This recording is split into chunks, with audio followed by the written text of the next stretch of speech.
Okay.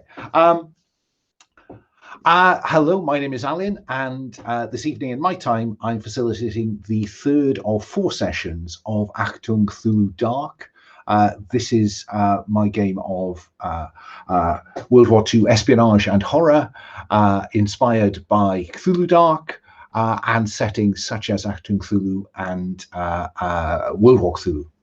I'm not going to say much more than that, except to say that this series is located in North Africa in 1941.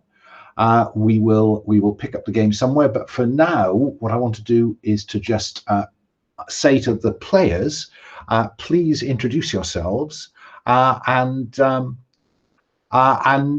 gee, yes, chat popped up in my window. Thank you, Will. That's going to be a little distracting, but thank you all the same. Sorry, I didn't think it would be so distracting. It's just stuff isn't happening where I expected.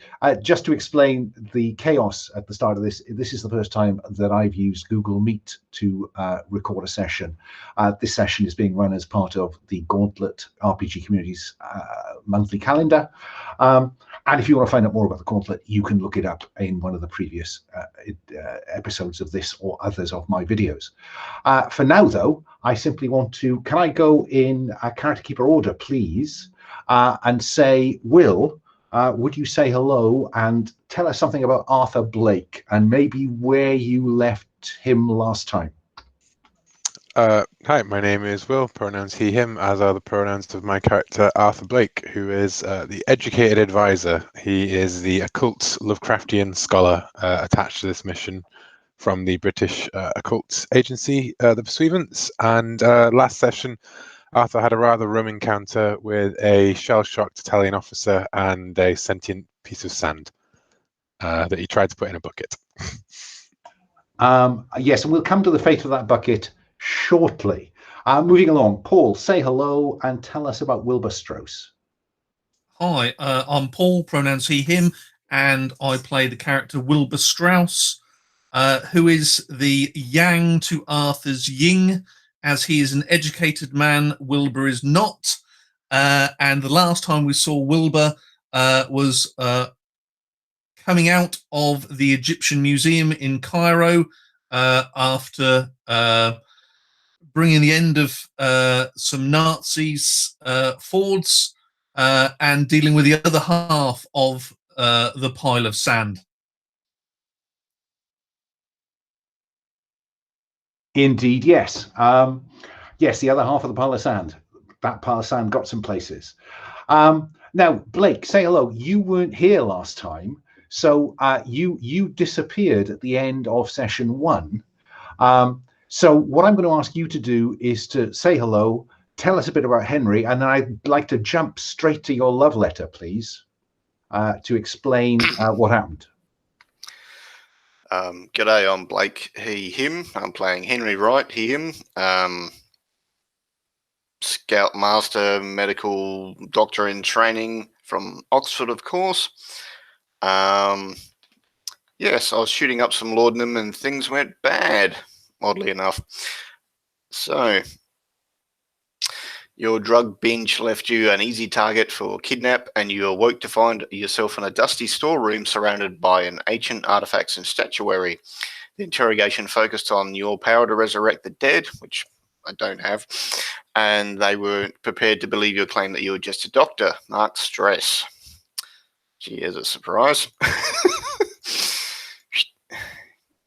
Ding. And love letter. Your interrogators were interrupted and you heard the keening of the desert and the atmosphere was filled with sand. Then you heard a rasping voice reciting words you did not understand, barely words at all, and your mind revolted at the emotion they carried before I blacked out. Mark Stress. Geez, I haven't even rolled anything and I've marked it twice. This is going well. Roll with tradecraft expertise and determine any other information. So, okay, here's the dice thing. I'm not going to mark stress because I just got 2 in a row. Thank you very much. I felt I had to offer you the chance to include your stress dice, right? I think it's a 2 and a 6, unless it didn't roll. Looks like it did. I think it did. Right, so go ahead. My training saved me, and whatever else happened reduced stress by 1. Oh, first time that's happened. Okay. Do notice the result is 4+ and on a 6, so you need to read the 4+ one as well. Okay. In order to investigate, see what happened, might have learned, and to seek relief from the horror through the honest human contact. One of your captured person, I'm not sure that's the right word, offered you. Okay. So I've investigated and found something out. So roll to investigate, and you could ask me some questions, or I'll tell you what you can do. You can reserve those questions to use later in the session when you put together some of what you heard in that place with events that may unfold. Okay, yeah, we can do that.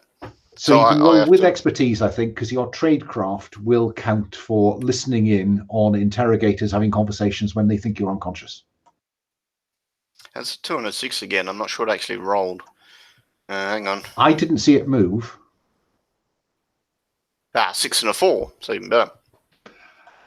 So on a 6, this could be quite unfortunate, but on a 6, you get the bare minimum, and clearly I've given you some of the bare minimum. There was some kind of summoning went on in that space. The keening of the desert wind, the sand in the atmosphere, that non-human voice conceivably. But you can also hold 2 questions to ask me now or later. If later, make a note of them because I'll forget about them. But of course, the terribly sad thing is that was a sharp reminder of exactly what kind of secret war you've got into. So would you roll for stress, please, because you rolled a 6. Okay, so that's just the green D6? Just the green stress dice. 3, so same as... Oh, no, it's a 1 above. So would you increase your stress by 1, please? Like a yo-yo. All right, so some 3. This may turn out to be too complicated a love letter. Readers, this is the first time we've used a love letter in this game. And the second half of that love letter was, and seek relief from the horror through the honest human contact one of your captors. Yeah, you're quite right. That should say captor, not captor. Offered you. Okay. So I just have to make up a name and say I had a good chat with this person? I'm not sure that they really revealed their name. Of course, that could be one of the questions you ask me later. But clearly they were playing good cop, bad cop. And the good cop did give you some anchor to the real world. So you simply reduce your stress by 1 and roll a d6 for consequences. Yeah.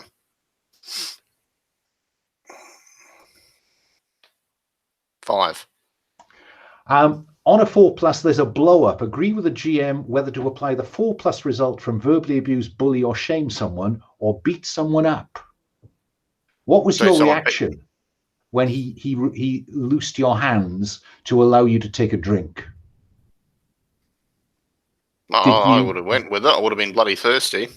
I know I need my strength for later. And then, did you try to beat him up, or did you just abuse him?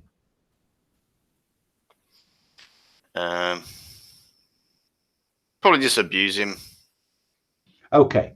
If they agree with the GM, a consequence for their relationship with you and how the mission is put at risk as a result, I think that the enemy will remember you. If you're content with that.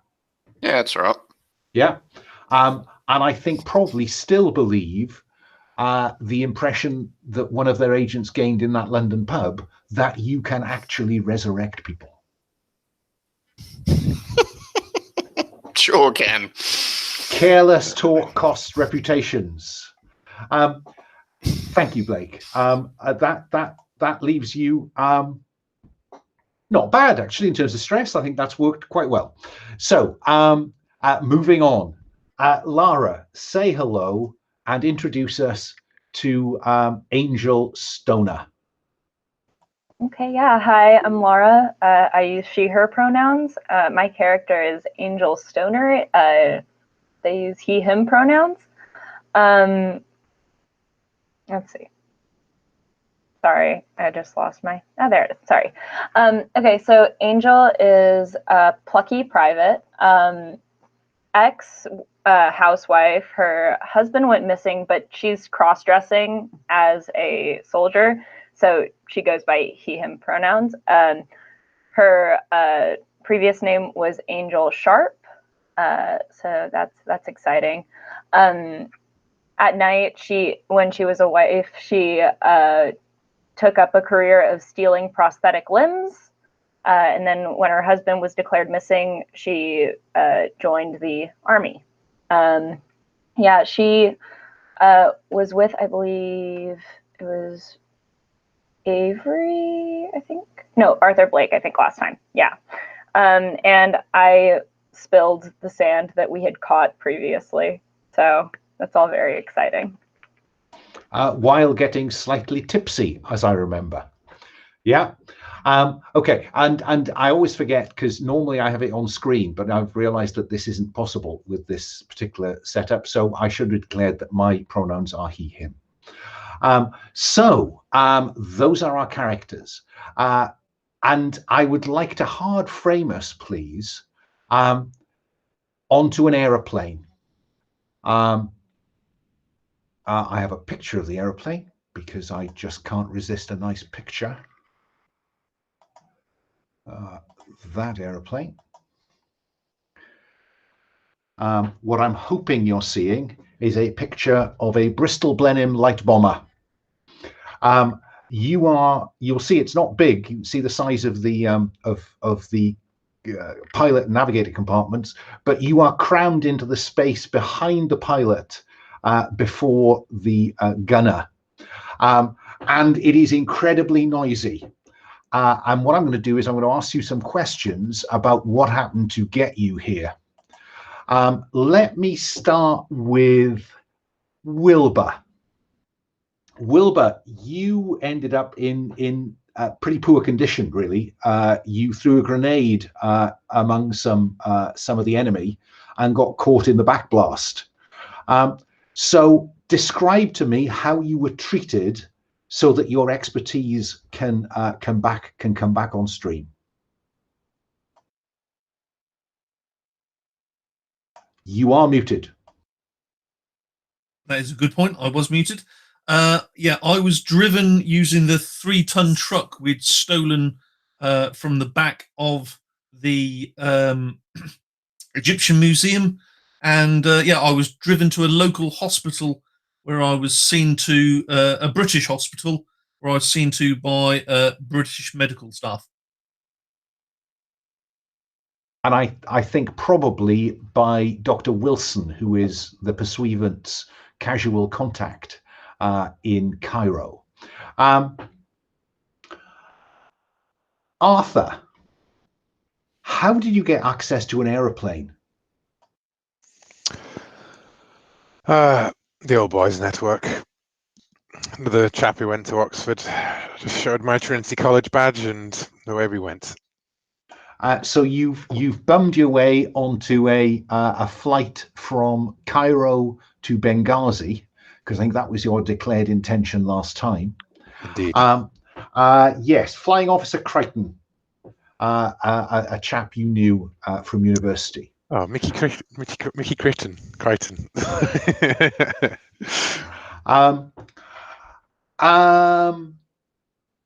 Angel, on the drive to the no, let me be clear about that. Before you got to the aircraft, how did the enemy try to kill you all? I think that probably they placed some kind of a bomb in the car that was going to have some kind of triggering mechanism, so that when pressure was put on a seat and one got up from the seat, it exploded. Henry, why aren't you all dead? because I was trained to spot that sort of thing. I'm familiar with the old cake tins. I've built a few myself, so when practice. But yeah, and after what happened, I was a bit, justifiably paranoid. One last question that I will throw open to the first person to give me an answer. Which of you blames Avery, who has gone missing? I think I do. I'm not fond of Avery anyway, so. Exactly so. You are not at all fond of Avery because he was a bit of a dick. And so Angel, I think, is fairly convinced that it was Avery who went missing and betrayed you. Because how else could they have got a bomb into the car that you had parked outside that seedy guest house in the red light district of Cairo, rather than going back to the hotel? What all that means is that you have not been able to go back to the hotel, and you currently have whatever you stand up in.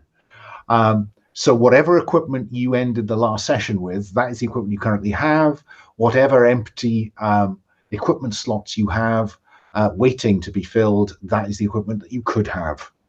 And so what I'd like to do then is probably in that opening scene where we have that montage, first of all on the aeroplane and then cut to the events that brought you here.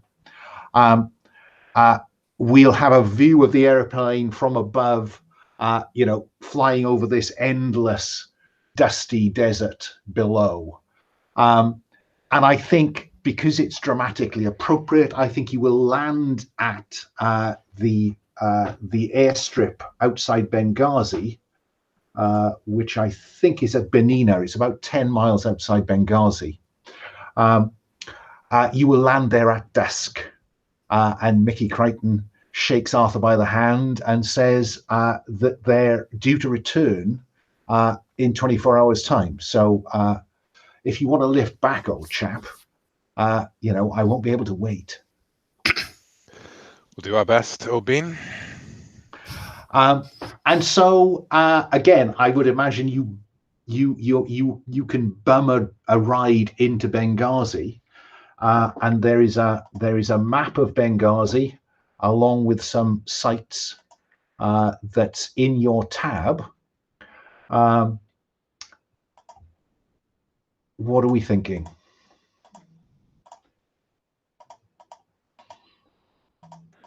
We're thinking it's a shithole.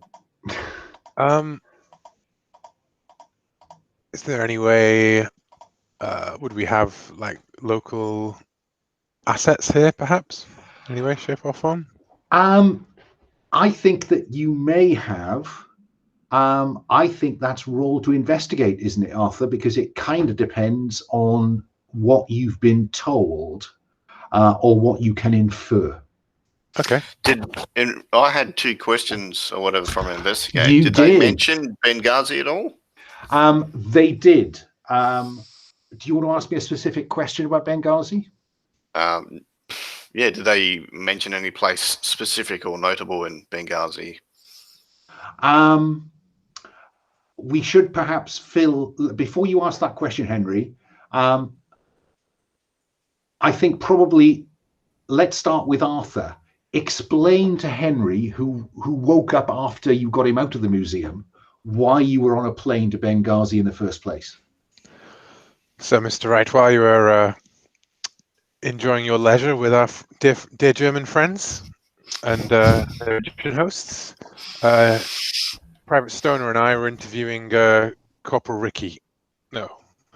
Lieutenant Ricky, the Italian officer we were here to meet. Before his rather unfortunate end at the hand of the grains of a rather dastardly lump of sand, he told us his local guide, Abdul Hassan Mechilli, was the man who took him away from this, what we believe is a Ragnarok asset out in the desert, some sort of airfield in the Libyan Sand Sea where they commune with whatever these creatures are. Abdul Mechilli is the man who we must find here in Benghazi. He is the one who can lead us to Projekt Is it Ragnarok? It's not Ragnarok, is it? It's Prometheus. Prometheus. Sorry, I have been watching Thor yesterday and forgot entirely. Projekt Prometheus.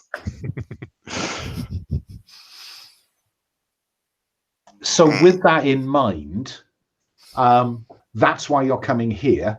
Do you want to phrase that question to me? Yeah, did they mention something in the city or near the city or? I think you heard a conversation that ran something like, and of course you speak German, an educated chap like yourself and agent trained. And I think what you hear them discussing is that they don't think that they need to worry about the guide because he'll be dead by the time anyone gets to him. And to make it explicitly clear, Abdul Hassan Mechilli was the local guide who the Italian officer talked about having led his group and a group of Germans into the desert. Okay. Yeah. Yeah. Well, I think myself and Private Stoner could contact the local sort of street children, and with our military charm between the two of us, we could possibly use them to locate Abdul Bulbul Demir. Cool. You'll have to work on your pronunciation, Mr. Strauss, but indeed, if the Baker Street irregulars are the people for the job, then so be it. I think me and Private Stoner might be the ones to call them into action. Oh, yeah. A bit of good cop, bad cop, if need be. Indeed. You muted Alan. You muted Alan. So I am. And while Stoner and Strauss are using that approach, what is the intention for Blake and Wright? Well, Mr. Mechilli is said to frequent the flesh pots of Benghazi, but I believe that Mr. Strauss and Private Stoner may be better suited to that than ourselves, Mr. Wright. Perhaps we should see if we can hunt down any members of British intelligence or Allied forces in the area. I mean, Allied forces are all over the place. Benghazi has been occupied for, the better part of 2.5 months. So there are British, Australian, New Zealand troops left, right, and centre. They are using as their headquarters. Let me just. So. This is the middle of Benghazi. This is down to the south and east. This is the Italian residential area. The Italians have been here for 20 years. This is the administrative district, and here is government HQ, which is now military headquarters for the British garrison. The old town is this network of streets behind the old marketplace, the covered market. So in terms of flesh pots, I think it's a fair guess that you'd be looking somewhere in here. And in terms of officials, it's probably you're looking here. The mission clock, by the way, does that reset now that we're here? I think that's only fair. I think that given that you have in the words of the mission clock, the GM may clear marks in the mission clock if they feel the PCs have lain low for long enough or made a significant move to a new location. Given that you are some 1,500 miles west of where you were, I think it's only fair that that should go down. Let's see. Certainly, I think I can clear assault and arrest. I am even going to clear alarmed. I think that having raised the suspicion of Projekt Prometheus, that probably stays suspicious. Fair? Yes. It feels weird being in a game with Will and the threat going down. Yes. Arthur's quite different than Blackwood. So Mr. Wright, do you think that we should reach out again to our British chums, or perhaps we should take the matter head on? I'm sure the Mr. Mechilli works as a guide. Perhaps I could use my credentials as a scholar to look for. Yeah, we can ask Graham for guides and hop straight to it. Perhaps it's best not to draw so much of a straight link between ourselves and the Allied forces, given our friend from the Midlands and his rather. Considering how that went in the last place, yeah. We'll skip that this time. It's rather disturbing how easily they were able to take you from the hotel room, especially with you on your guard at all times. Yes, it was alarming, but won't happen again. Twitch. Yeah. So, do you share, Mr. Wright, the fact that you did note, because I'm not sure this has been shared yet, when you were at the Kit Kat Club, you noticed someone, and we slightly retconned this last time, so I just want to clear this with you. You described seeing someone whose eyes were black and non-reflective. Yeah. What we suggested was that there was someone in there with sunglasses, little sunglasses, and that when they looked over it, that's what you saw, that there were just pits where the eyes were. Yeah, that's fine. Is that okay? Okay. Yeah, that's fine. Have you shared that with the rest of the team? Well, since the other two have gone off, then I'll mention it to Blake. Yeah. It's weird talking to myself. You can call me Arthur, dear boy. It's fine. Yeah. So I mentioned that to him, as well as the Whispering Sam when I was captured. I feel like Prometheus, command of the occult, races ever further ahead of our own. They must have made some sort of contract with an inhuman force, as spoken of in the ancient sea scrolls. A week ago, I wouldn't have believed that, but yeah. Do I have a gun? Yes. At the minute, you are, I think, in terms of the game, you are lightly loaded, Okay. and you have 3 equipment slots to use as you like. So if the time comes that you need a gun, you can simply select one. I just think if I didn't have one, I would have asked for one at this point. Now, you can have 3 bits of equipment, whatever they are, when you need them. I'm simply holding the others to what they currently have because they've not had a chance to re-equip. Yeah. Okay. So how are you going to come at finding a guide then, Arthur and Henry? I think what I'm going to do is I'm going to head over to, like the camel, or like where they sort of would rent you animals and equipment, where you would kit yourself off, and I'm going to be asking around about a guide. I am looking for the same guide. I am going to be pushing this off as no. I've been recommended Mr. Mechilli. He is the best. I will pay you for, Yeah, I've got bargaining skill as well. I'm happy to use that. And yeah, perfect. Okay, I know what you're going to try to do. Meanwhile, Strauss and Stoner, I'm seeing you in narrow lanes. It's dusk. It's thronged with Australian and New Zealand troops for obvious reasons. It's mostly Australia and New Zealand's garrisoning Benghazi at this time. There's a lot of drinking going on. There's a lot of threat in the air, I suppose I'd say.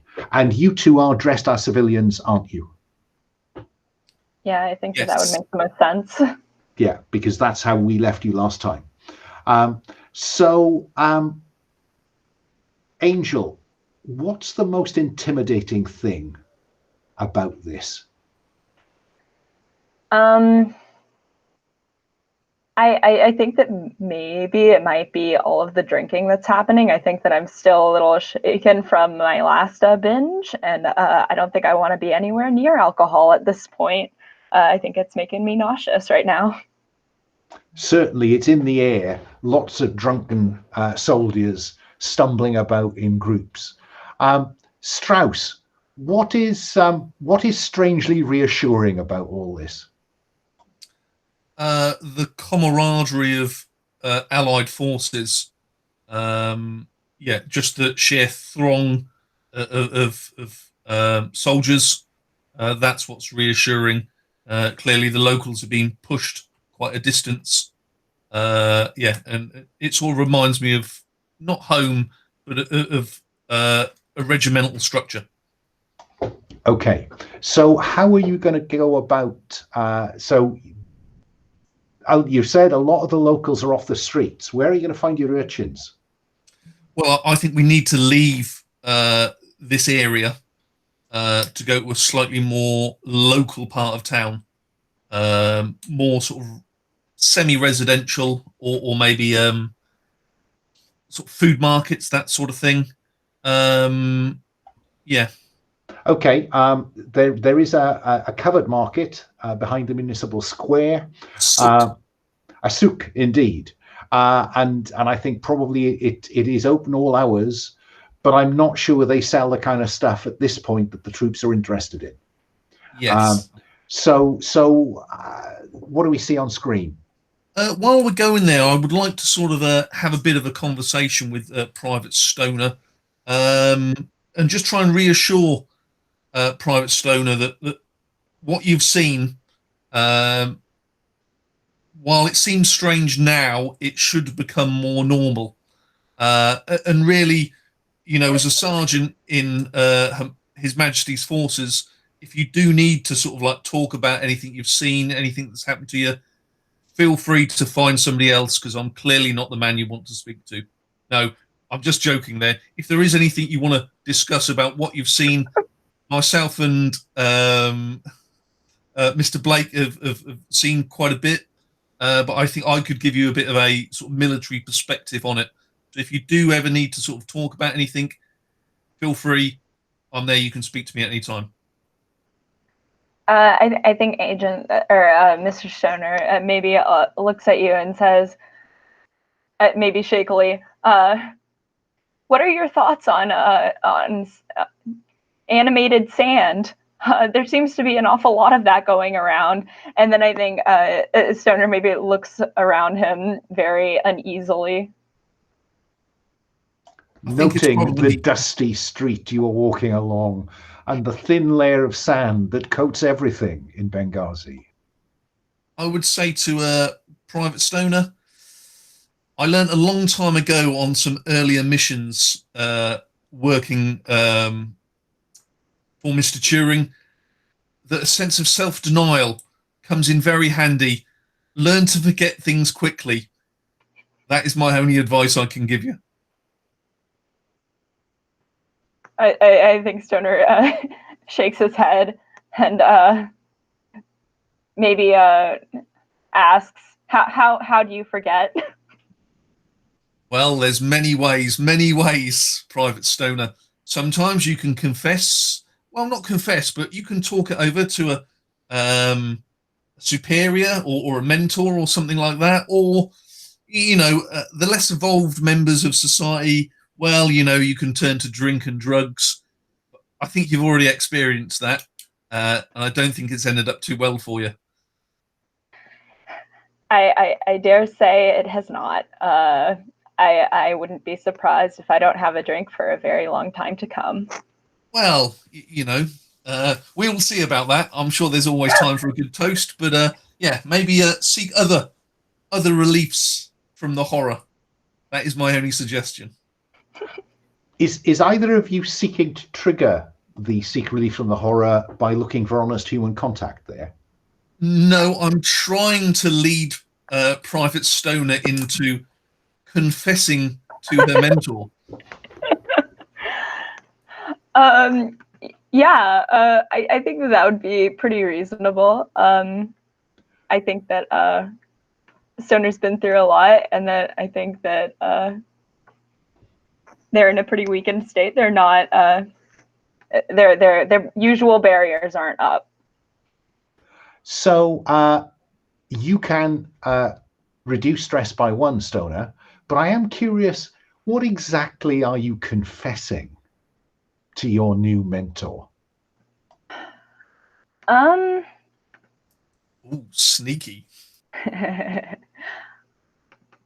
I think that actually this would be a pretty reasonable time to maybe say that, and maybe like accidentally let slip. Yeah, being a woman in this time, real tough. And then like. What the hell did you say, Stoner? What the hell did you say? I tell you what, before we continue the conversation, I think this might be a time to roll that d6 just to see where the dice indicates we could go with this. So just roll the green dice. The green dice, okay. Reroll selected. All right, that was a 4.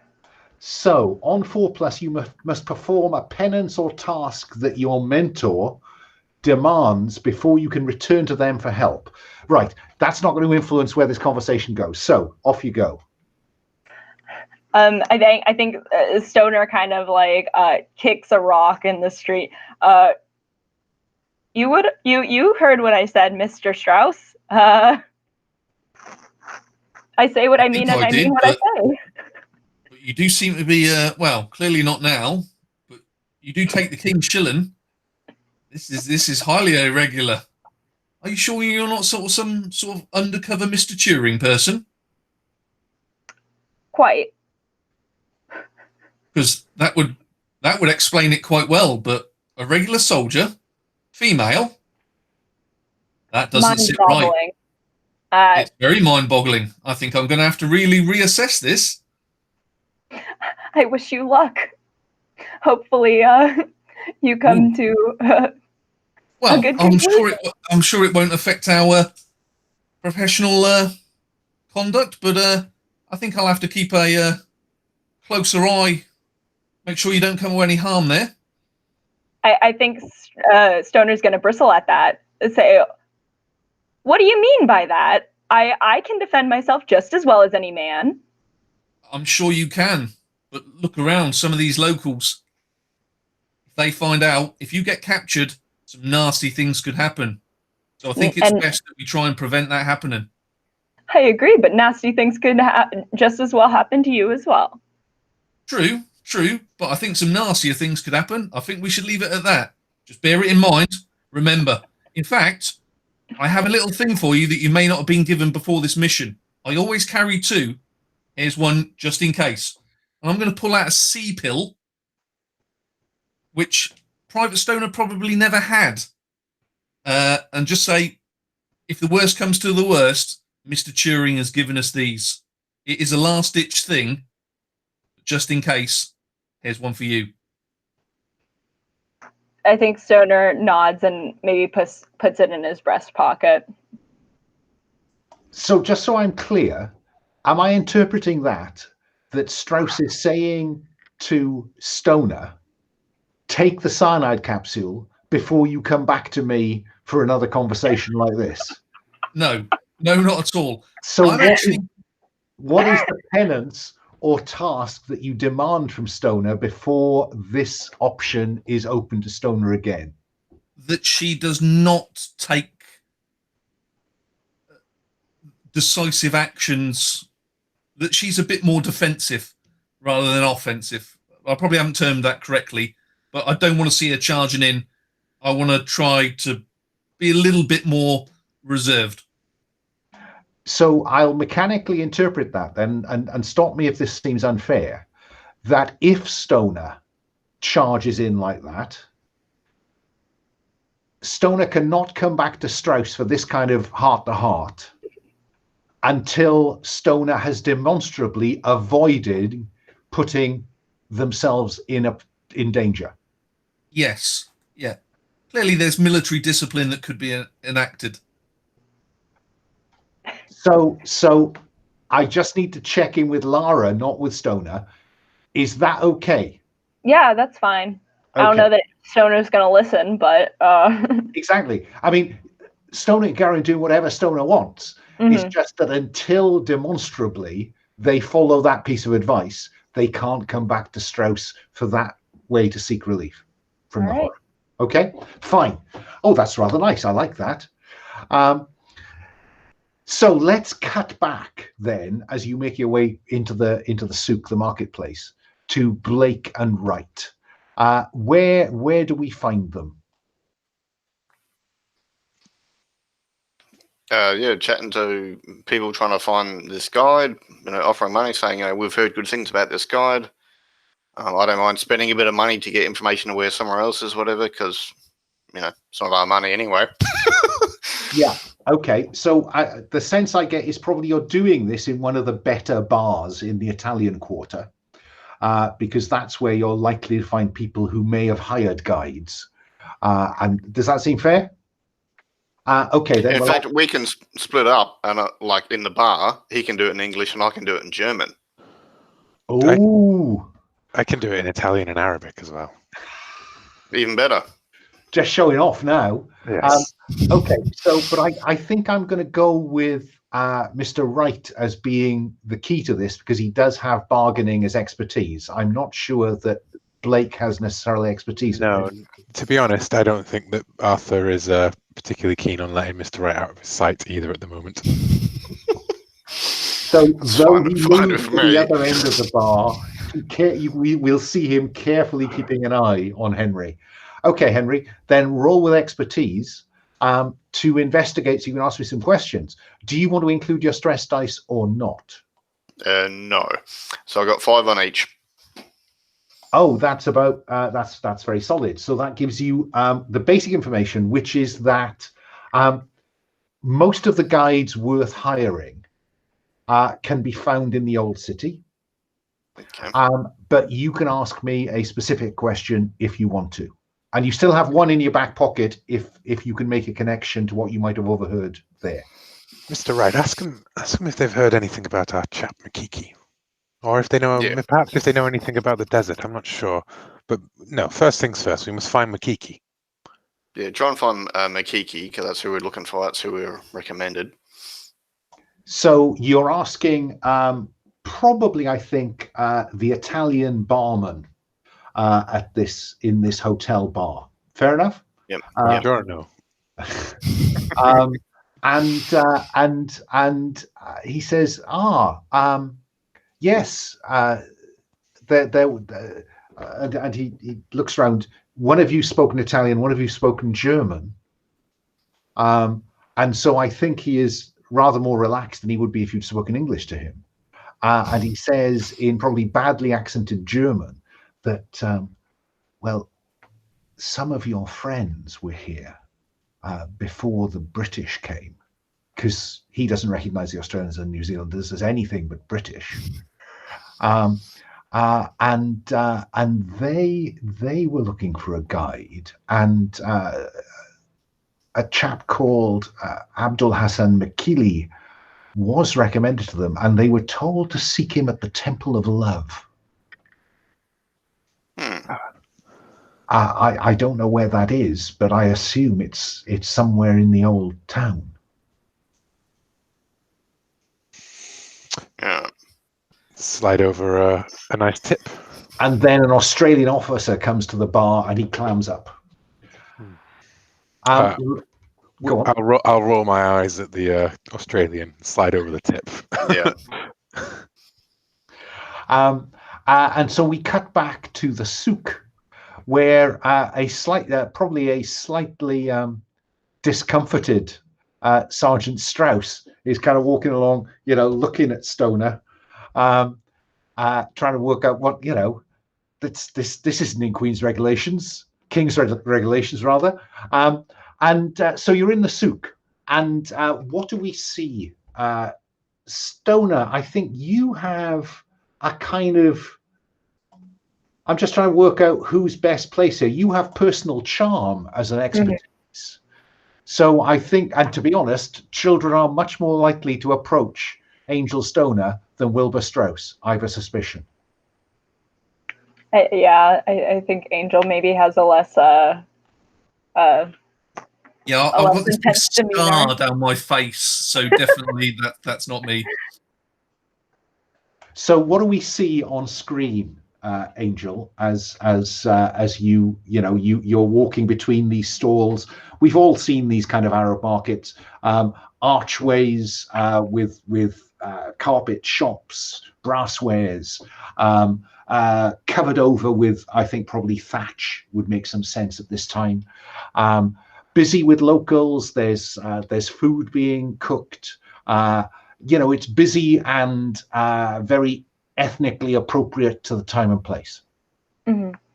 No, yeah, I think that you see like I think that most of the adults are otherwise occupied. I think that you probably see a bunch of kids running around, maybe chasing some cats that are, yeah. And I mean, I think that you see probably a group of kids, like a fairly big group of kids, like in a corner. The oldest among them, maybe 16. And yeah, I think that they're kind of like maybe surrounding something of interest right now. We can't really see what it is though, but I think that's what's drawing Stoner's attention. Okay, and Wilbur, stop me if this doesn't fit, but I think probably then we see Wilbur kind of keeping an eye out while Stoner approaches this group of kids. Yeah, I think I'll do the sort of secret agent thing, hide in the shadows, hat down, trying to cover any sort of exits that I think they may run off to. That's where I'm going to position myself. Okay, I think it's fair to say that this place is a maze. So if they do scatter, there's lots of places they could go. I think I can tell you that for nothing. Yeah, I'm just hoping that, you know what, if I don't appear with Private Stoner, I could probably grab one if they come running by. Okay. Which is not the response I think that we'll see Stoner about to employ. Oi, you, grab him by the scruff of the neck. So what do we see Angel doing? Yeah, I think that maybe you see maybe Angel like maybe just walk up to the kids and maybe just kind of like peer over their shoulders, maybe do a hey, how's it going? I mean, I think that Angel could probably pass as fairly young if like they needed to, especially since that he's passing as a man. So I think we actually described you when you first arrived as almost looking like a boy soldier. Correct. So, yeah. Yes. What are they looking at? I think that maybe they're like, would it be okay if they were looking at some kind of like odd looking rat creature, but it doesn't look quite right. Like there's something very odd about that, the creature. I'll leave that up to. I think that yes, let's call it less rat, more mongoose. Okay. Yeah. And they're feeding it, and at the point when Stoner arrives and looks over the top and says, "Hey, what are you looking at?" Or maybe because we know Stoner speaks Italian, they will probably almost certainly speak more Italian than English. And the mongoose picks up the piece of bread that they've given it, nibbles at it, then looks up at Stoner. And Stoner, you swear that thing winked at you. Would you roll for stress, please? Yeah. All right. Yep, 5. Would you increase stress by 1? Yep. And then the mongoose is gone. And they didn't notice anything strange about it. So this might have been entirely Angel's imagination, given the stress and strain of the last 48 hours. Mm-hmm. And the eldest boy, you said he's kind of a middle teen kid, looks and in decent Italian says, "What can we do for you, miss?" Because I think probably, and then he says, "Oh, sorry, sir." Yeah, I think Stoner needs to recover some semblance of like masculinity. So I think he probably gets offended. Miss, excuse me. He's very kind of, oh, I'm terribly sorry. I'm terribly sorry. How can we help you, sir? I think that Stoner maybe like is just, I'm kind of new around here. I'm trying to figure my way through things. Oh,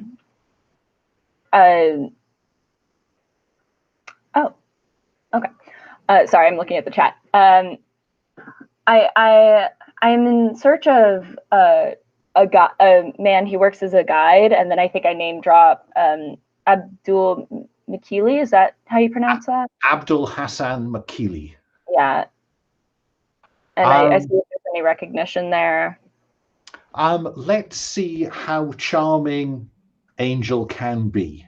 So you're rolling with expertise. Do you want to include your stress dice? I do not. Okay, so just the white dice and the orange dice. All right. All right, so we got a 6 and a 4, so 10.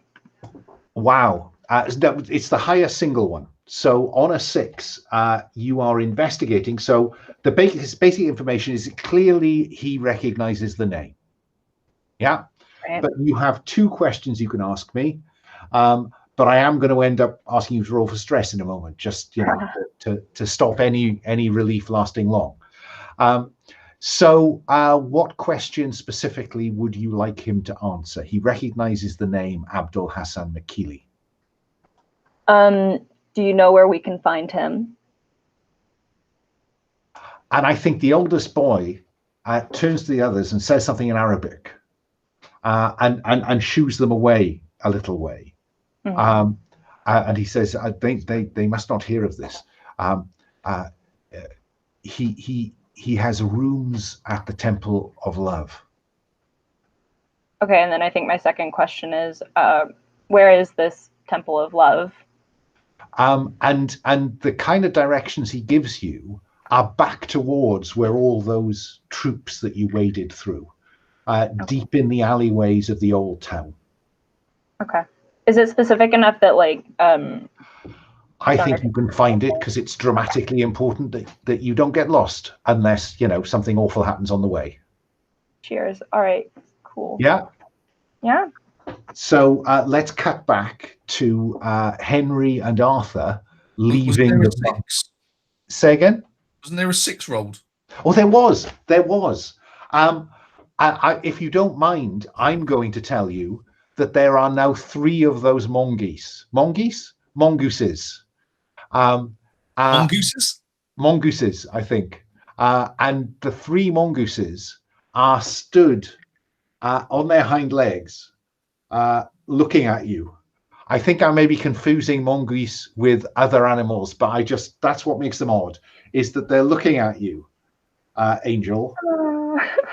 And for the next 10 or 20 minutes, every time you turn around, there's a mongoose behind you about 10 paces away. Would you roll for stress, please? I would love to. Stoner has a clear kind of drive for self-destruction.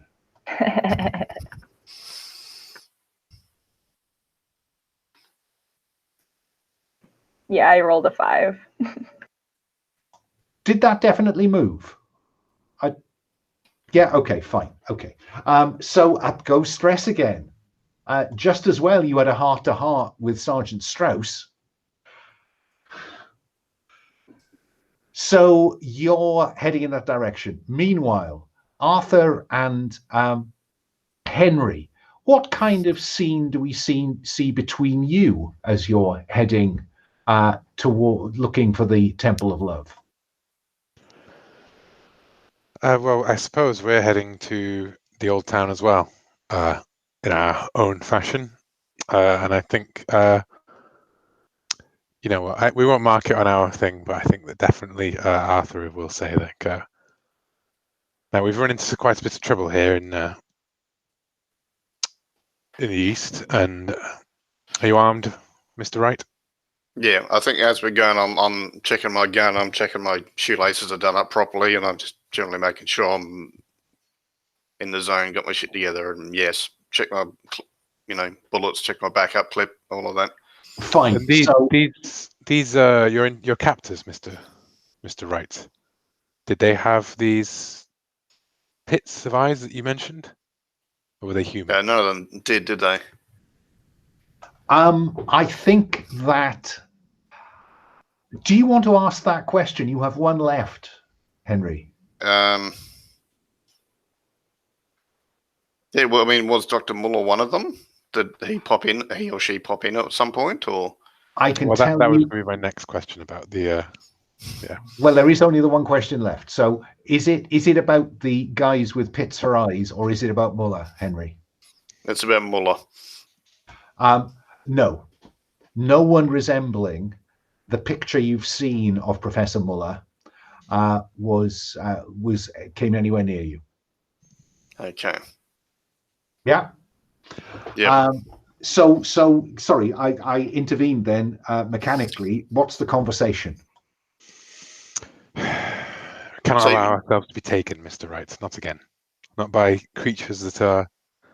Well, ideally, I didn't enjoy the experience. I'll certainly avoid that.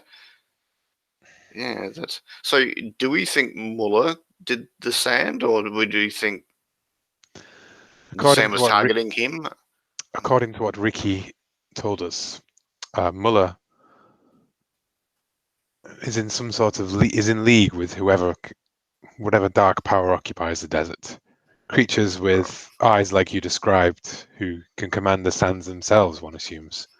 Because Muller wasn't in the room when the sand came, so he can send it, or they can send it, or whatever, apparently. Well, I imagine the people that Mr. Strauss cut to ribbons were allied with Muller, and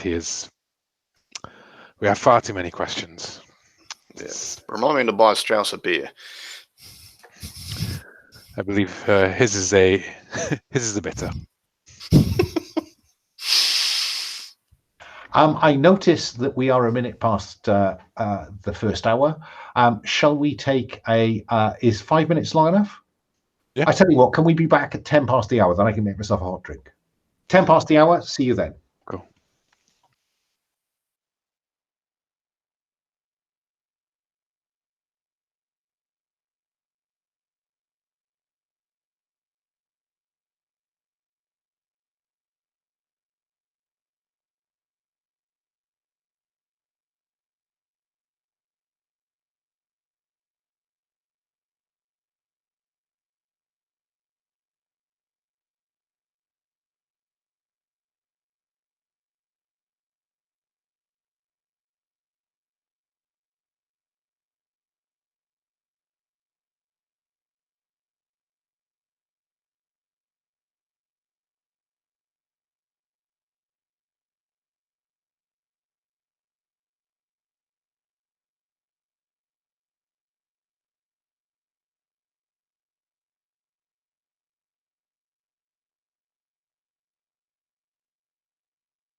Yeah, I take it there's no tinny for you this early in the morning, Blake.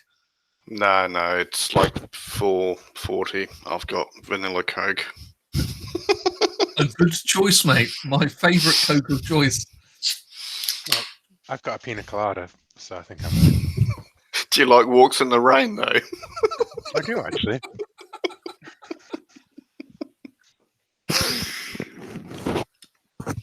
That's pretty close. That's pretty good for 4 o'clock in the morning. I'm impressed by that, mate. Bloody hell.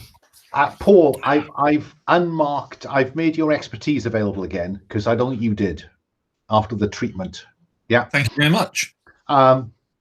Okay. I think this might be a decent time to just check in terms of how we are feeling about people, particularly Wilbur and Angel.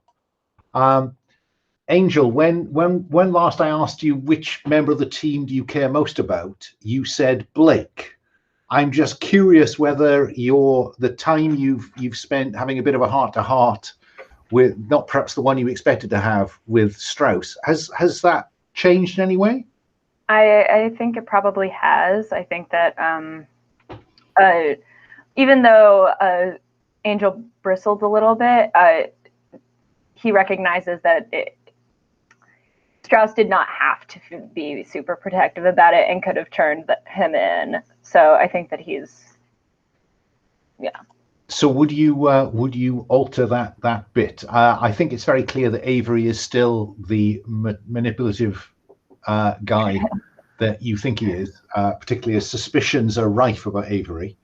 I'm not sure that Arthur and Henry have had much chance to make a different view, but I am curious whether Strauss wants to alter care most or care least about. I could be stone cold here. No, I think I will change the person I care most about to Private Stoner. Yes, I am quite protective of women. I've lost my mother and my sister in the war. So, yeah, I think I am, quite protective of Private Stoner. Fine. If you would rephrase whatever's in that box while I go back to Arthur and Henry, making your way into the old town in search of the Temple of Love. Did you have to phrase it like that? I'm sorry, I've not had a drink either. I have no excuse.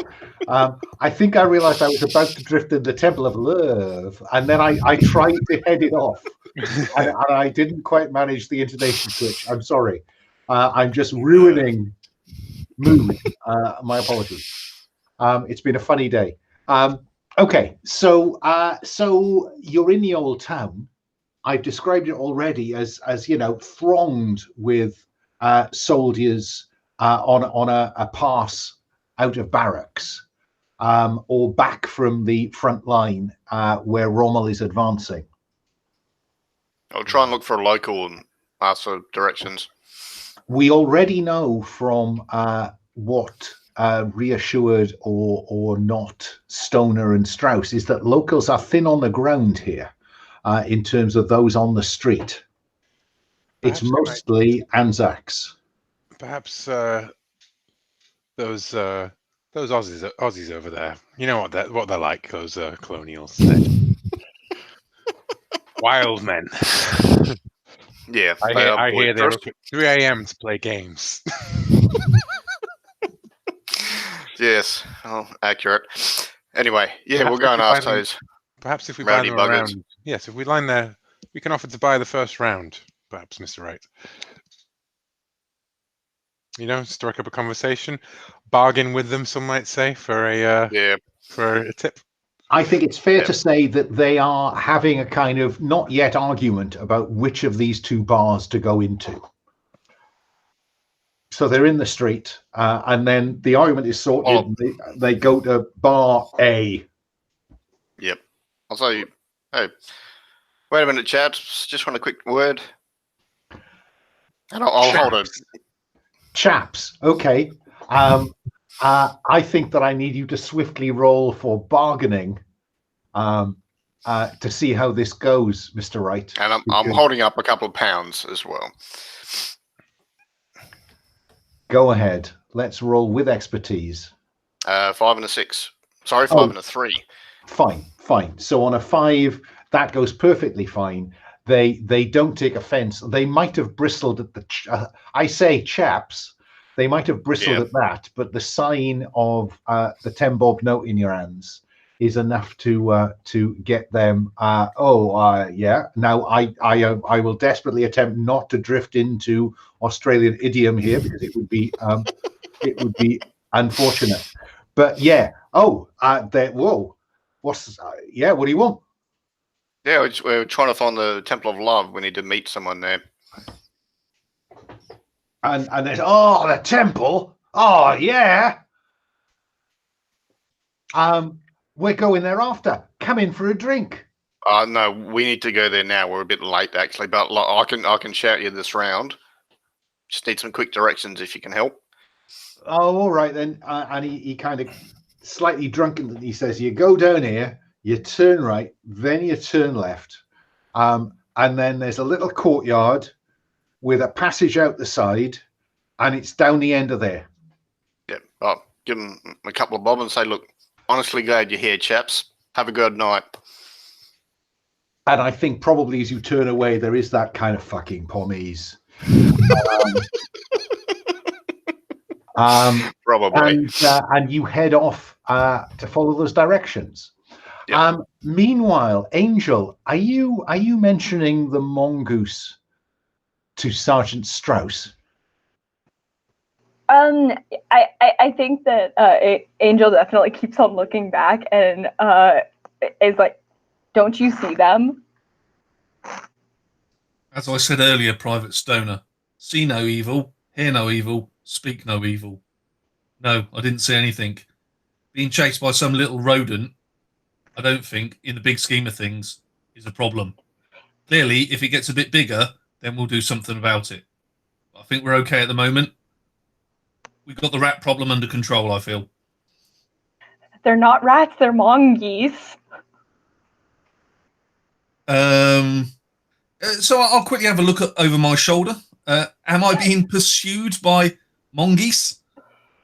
I think I want you to roll a single d6 because even if you had expertise like this, I think your general demeanor of disbelief means that you're not trying very hard.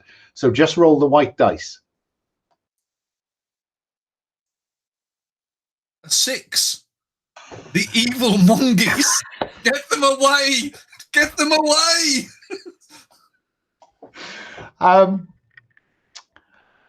You notice the mongoose. Yeah? And if it's okay with you, Paul, I will tell you what you see that forces the stress roll. Okay. The mongoose crumbles into a small pile of sand that blows away. Would you roll for stress, please? A 6. It goes up. It does indeed. But this is the single occasion when rolling a 6 doesn't involve rolling for stress, which would seem to be unfair. So, there was a mongoose, and then it just, like a sculpture on the sand when the tide goes out, it just seemed to crumble into a pile of sand and dry and be blown away. I can't and really you would think of swear, questions to ask. Go ahead. Well, no, I can't think of any, really. I'm quite perplexed. I will turn to Stoner and say, now you've gone and done it, haven't you? I fucking looked at the mongoose, and now it's put the willies up me. It turned to fucking sand. You know I don't like sand. What the hell is bloody happening? Piles of sand, mongoose. This is all going a bit Pete Tong, this. And I think I say, Mr. Strauss, someone very wise once told me It's better to forget things. I think you're right. I definitely think you're right. I must admit, though, I prefer not to see the shit in the first place. But you're right. I'll put this down that I drank something a bit weird last night. Let's say that's what it was. Yeah, maybe I'll need another drink to get rid of the thought. Let's press on onwards without any bloody mongoose pursuing us.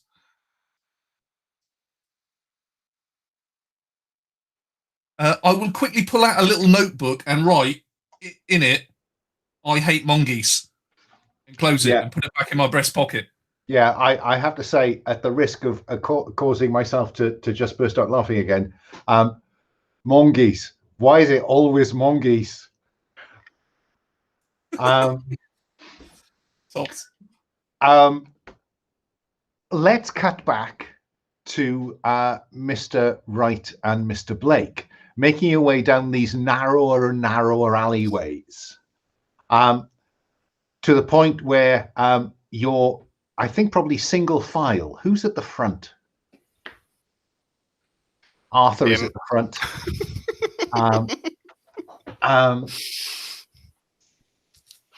Mr. Wright, you think that you're being followed. Oh, I expect it to be. What do you do? Yeah. I'd say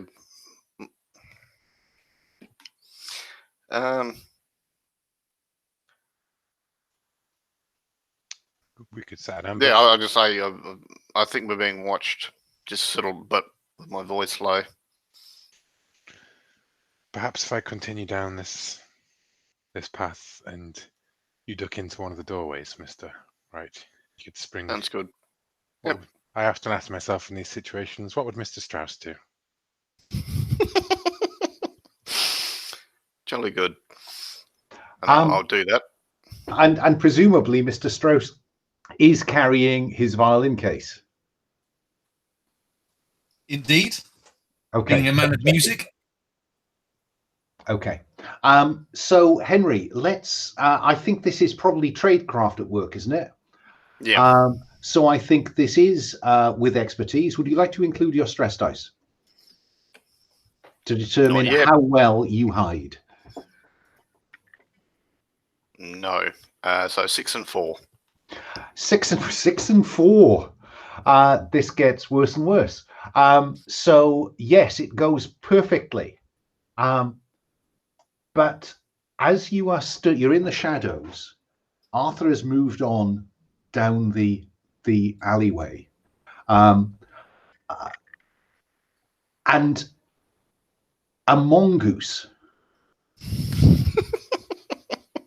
goes past you, and then instead of continuing the way that Arthur kind of to the end and round the corner, it's almost as though the mongoose walks into the wall, because the mud brick, the sand that the mongoose is made of, simply melds with the wall. And the other thing that really freaks you is that at the point just before it did that, walked into the wall and became part of the wall, it looked over its shoulder and its eyes were empty pits. Can I just mark stress and not bother rolling? You can always just mark stress and not bother rolling. Yeah, that I have makes no sense. objection with that. I can't see why I wouldn't be freaked out.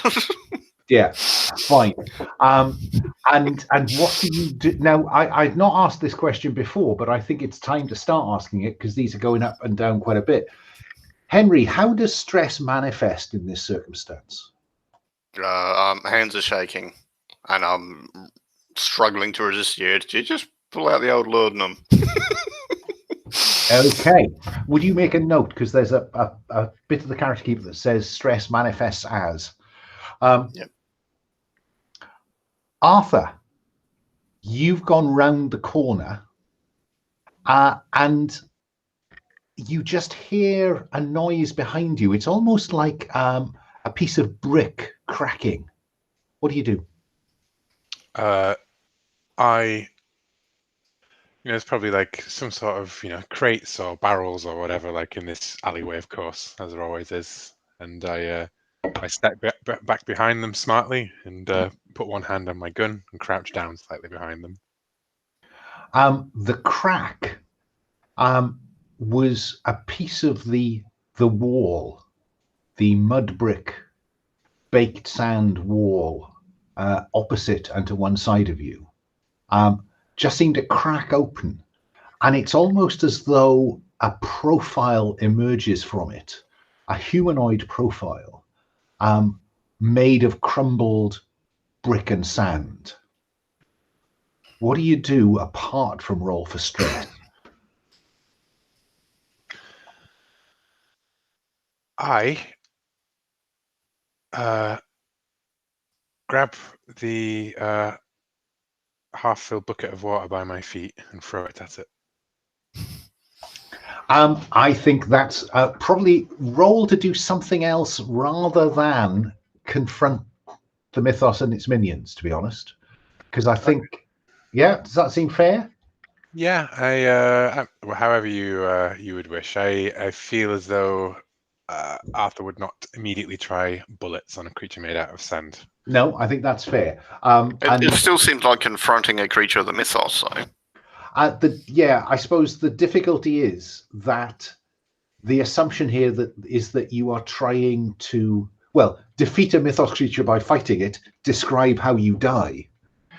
So, well, maybe depends not on whether it's a supernatural foe or a mythos creature. But yes, I think that Arthur is definitely not trying to. I don't think Arthur believes he can kill it so much as disrupt it in some fashion with that water. Oh, well, then, in which case, are we talking about trying to hide from or escape a threat? Yeah, I suppose that's probably escape a threat. Yeah. Fine. Then that is roll to do something else. Expertise? I am forbidden knowledge. I mean, if anything, I do know if anyone's going to have any sort of expertise in fighting a supernatural creature, it's going to be the educated advisor. Okay, I'll give you the benefit of that doubt. Go for it. I've also had sod all uses expertise in the flesh markets of Benghazi. Should I just include my stress dice for the stress roll, or should I just do that separately? That would be two separate rolls, wouldn't it, for the stress and then for the actual mechanic? No. You only ever get to roll the dice once. No, but I mean, because I have to roll for stress for seeing the creature. Oh, I see what you mean. No, if you include your stress dice, I won't make you roll for that. Then I'll include my stress dice because that gives me the benefit of it without having to just do it anyways. Fine. Yeah. And lo and behold, my stress dice comes up as a 6. And is the highest one, so it matters. So stress goes up by 1 without having to roll for it. But you do it brilliantly. And clearly, whatever this thing is, it wasn't expecting that. And you describe, what do we see happen? I think Arthur steps back for a second and he's holding the gun, and then he raises it to shoot, and then his eyes catch upon this bucket, and he and I think it's a bucket full of like soap and sand, and all the suds and things, like a washerwoman has been using it, and he quickly sweeps it up, and as this figure forms in front of him, it just goes, and all that sand just rather than be flowing like individual grains, it all suddenly clumps up, and then maybe that figure is sort of half formed and takes a step and then collapses down onto the ground. You're muted. That's quite cool. Yes, and so as it tries to form itself, it can't. Yeah. At that point, I think, Henry, you come round the corner. What do you do? I see he's sort of facing something, and I look around sort of 90 degrees to make sure there's nothing else approaching or whatever. Mr. Wright, we must go. Quickly, don't step in the puddle. All right, just follow him. And I've got my gun in my hand and I'm following. Are you fleeing for your life here? I'm just checking. I mean, we're definitely fleeing. I don't know if that's it's up to you, depending. If that thing is reforming, then I suppose it is fleeing for our lives. Yeah. I think that there is a chance that it will. So I think you are fleeing the opposition. So whichever one of you has the most likely expertise at this, and I think I have to say it's more likely to be Mr. Wright than it is Mr. Blake, because he is no action man. Well, I think that we definitely we're running down, and Arthur takes a step to the right, and then Mr. Wright grabs him and pulls him off in the right direction instead. So go ahead, Henry. Roll to flee the opposition, which is on the other moves tab. When your cover is blown, or you must run to escape capture, or worse. Roll a d6. You can have expertise. Would you like to put your stress dice in there? No. So expertise, I think it does count because he was in scouts and rovers and venturers and stuff. So they does do tradecraft. You know how to avoid pursuit. Yep. It's in week 2 of the Sarat course. So 5 and a 2. Which is fine. So flee the opposition. 4+. You get away without any complications, and there is no 6 to add to those complications. So, but you have now headed away from the Temple of Love. You need to work your way back to that. Stoner and Strauss, are you continuing to head directly to the Temple of Love, or not? I think so. The mongoose has dissolved. And then all is well. And so you will come, and I think I put a picture in the tab, in the Benghazi tab, top middle. There's a kind of a little square, and on the left-hand side of the picture, there's a door, and that is the Temple of Love. It is clearly a house of ill repute and bar of some description.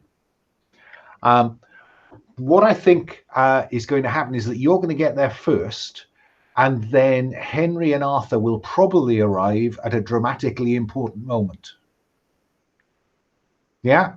So, Strauss, I think probably I'm going to come to you as the most experienced individual here. What do you do? I'm not going to open the violin case and kill everybody in the front yet. No. So, is it just a collection of... Well, 2 things. House of Ill Repute. Are we talking Man Love Thursday, or are we actually talking men and women? I'm not even certain I understand all of that, but I think it is a range of clientele served. Okay. And are we talking locals, allied forces, or a mixture of the 2? As in the patronage. I think in the current circumstances, it is mostly the occupying Anzacs. Okay. Not a problem. So I will turn around to Stoner and say, this looks a bit dodgy, Stoner, but so you seem more than capable. Just keep your wits about you and stay reasonably close. Clearly, we're dealing with civilians and servicemen here.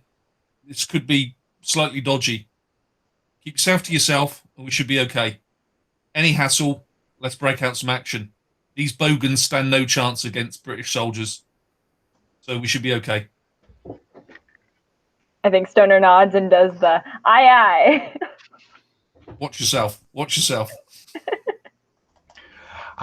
And therefore you make your way inside, and the front of house is a bar, and it is thronged with allied troops. There is a barman in a scruffy white dinner jacket serving, and there appears to be a staircase at the back of the room. I don't think he's in here. I think we need to go to the staircase, Stoner. Got my back? Always. Excellent. Let's go for it. So I'll make my way to the stairway. And as you approach the stairway, a large Libyan gentleman steps out in front of you. He's been sitting just out of sight to one side of the staircase and says, "Excuse me, sir. What is your pleasure?" You look like a reasonably big man, but let me just tell you, I'm a professional. So let's get that out of the way for a start. But we can keep this cordial. I'm looking for a man, Abdul Hassan Mechilli. We can meet all your needs, sir. Just give me a moment, and I will bring some of our free members of staff to meet you. That's not what I asked. And I told you I'm a professional kind of person.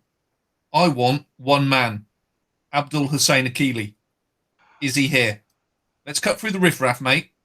Let's get to the point. And I'll start to button up pull up my shirt sleeves. A couple of London tattoos. I think that this is angling towards intimidation, isn't it? I think it is going that way, yes. So let us determine how well it goes. Will you include your stress dice because you have expertise in intimidation? It is what Strauss does. No, I don't think stress. I think we're just going to go with a 2. Let's see what we get. Go ahead. Oh, a 6 and a 5.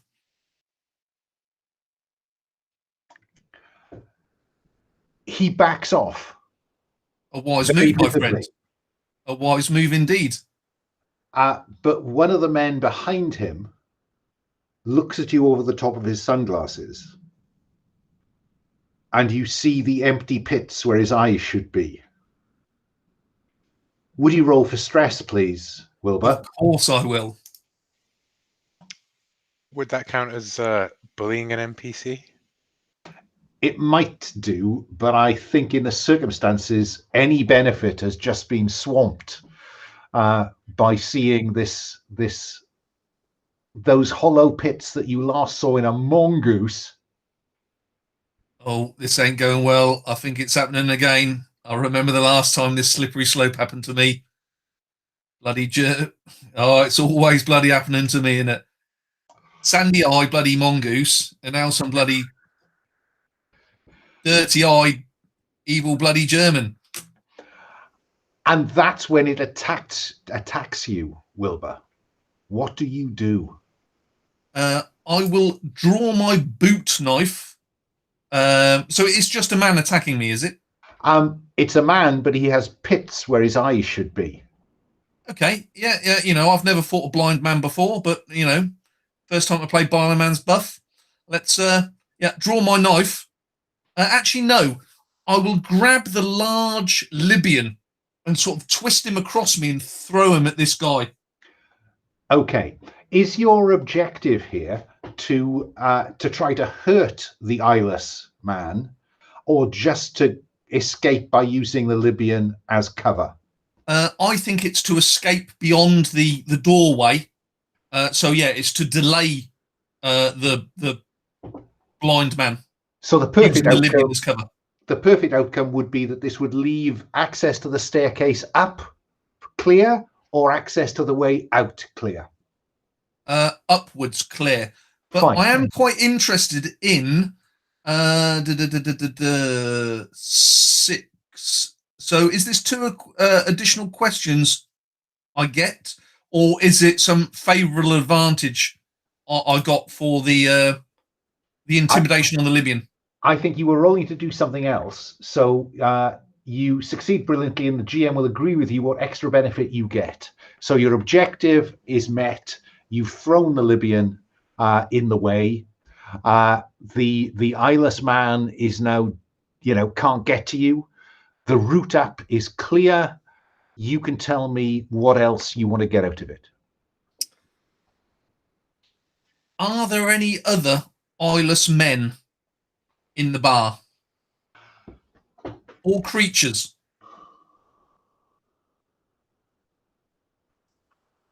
I don't think I can answer that question, because that's a roll to investigate. I think this is an advantage that grows out of the physical bit of business we've just seen.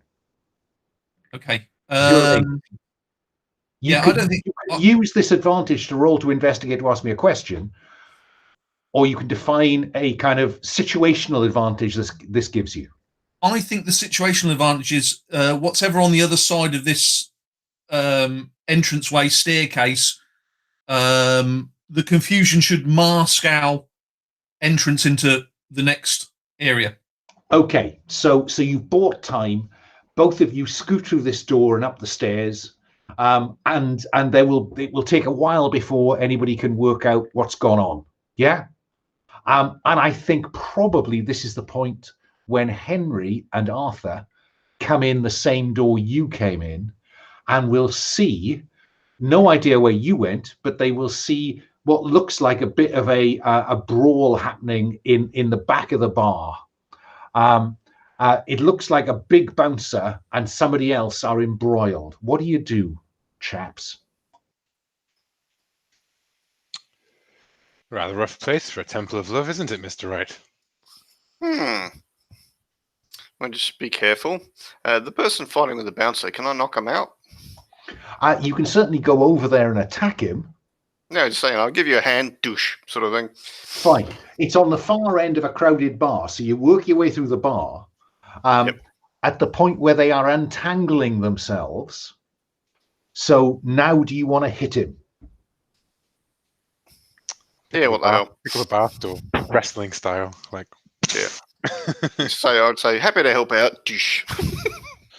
Is your objective to injure the man wrestling with the bouncer, or to drive him off, or to buy yourself some time to do something else? What's the ideal outcome for you? Just to make a good impression with the bouncer, basically, and say, I'm here to help. Fine. Then roll to do something else. I don't think you're doing this with a heavy weapon, so it is simply you have hand-to-hand combat, so 2 dice, unless you want to include your stress dice, Mr. Not yet. 4 and 5. So on a 5, you succeed with no obvious complications or benefits. The man is turning away from you as you hit him over the back, and he scurries out towards the back entrance, running away. And the bouncer turns to you and says, well, thank you very much, my friend. So let that be a lesson. That's all right. And always then, welcome to help the local. The fine establishments such as this. Tell me, my friend, we're looking for a friend of ours, Mr. Hassan. We believe that some former employers of his may wish him some harm, and we want to give him a nod to get out of here. because that's a lie, isn't it, Arthur? It is a lie. I didn't see anything about when you lie to someone in the move. I just think it would be appropriate for us to see how convincing Arthur is when he tries to go all secret agent. So okay. I don't think there's any expertise in this. No, I was hoping to fully carry off the back of Blake's heroism on this one. if only he'd rolled a 6. Okay. So I'll just roll the white dice. You want to include your stress dice, Arthur? No, because I've got 5 and I've got 4, and there's a point where I might need to use the mythos magic, and if I don't use that 4, I'm dead. And this is the one character I want to survive Cthulhu Dark. Okay, so just the white dice. 3. So on a 3, you fail or succeed at a cost, or after a hard choice the GM will describe. I can sort of flash some pounds and say, look, we're honestly trying to help someone here. Okay, let's see. Yes, in a different conversation, 3 of us have been talking about how cooperate works in this game, and we haven't worked it out yet. So I'm prepared to have you roll to bargain with this man. What it means is this costs you time. Yeah. Yeah. If this goes well. So with expertise or without? Yeah, with, because I got bargaining. You got bargaining, you have. So 6 and 3. 6 and 6. 6 and 3. It goes really well. So all it costs you a bit of a time. And then, Henry, you kind of, he's saying, oh, my friend, Yes, certainly. And then, Henry, you notice the small pile of sand where the man you drove off was standing, and it just reminds you of that mongoose. So, would you roll for stress, please? Just a green dice. That's it. Yeah. 5. So more than what I've got. So it goes up. It goes up by 1. Oh, there's an Damn it. attractive symmetry across the character sheets at the moment. There's just something not right about that guy. You didn't get to look him in the face, but suddenly you're thinking his build, the way he moved. And I tell you what, there's a pair of sunglasses in that little pile of sand. I pick them up. They're mine now.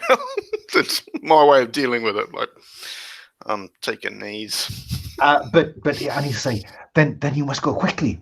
The man, the people who would hurt friend Mechilli, they've already barged past me. Upstairs, Stoner and Strauss.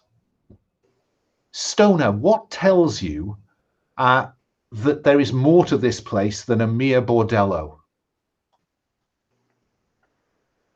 I think it's the smell. I think I'm getting a kind of like sulfury smell, and that's very unusual. I think that is in this context. Do you share that with friend Strauss? Yeah, And I think so. there is a distinctly sulfury smell. It sulfury, or it catches at the back of your throat. That's easily explained there. That's the unwashed locals, that is. That's what I put that down to. Don't worry about that. Don't worry about that at all, Stoner. Unwashed locals. Smell it all the time. And there is another flight of stairs and several doors. Okay, time to be a bit stealthy here. Let's get up there and see what we can see. So you See if we can find who's saying. Ignore the doors off this corridor and head to the staircase. Do we hear anything at the doors? Like if we like listen in at all? Nothing that on public broadcasting YouTube I could describe. Very good. Okay, enough said. I'm veiling that, but you know what I'm talking about. Yeah. You hear bordello noises as you go past these doors, heading for this staircase further up. And you come to a door. I'm going to assume I think that Strauss is in the lead, unless Stoner is keen to be at the sharp end. No, I think that Stoner would let Strauss take the lead. I mean, he fought off the big scary eyeless man. And actually, in all of this, I think that Stoner has met the obligation that she took on from Strauss, which was not to throw themselves recklessly into danger by both avoiding the big bloke downstairs when it could have got nasty and letting Strauss go first. So that means of seeking relief from the horror is available again. So Strauss, you're at this door. It's clearly not a well-constructed door. It's dry wood. What do you do? Wow. Shit, or get off the pot. Open the door, push it aside. The latch is on.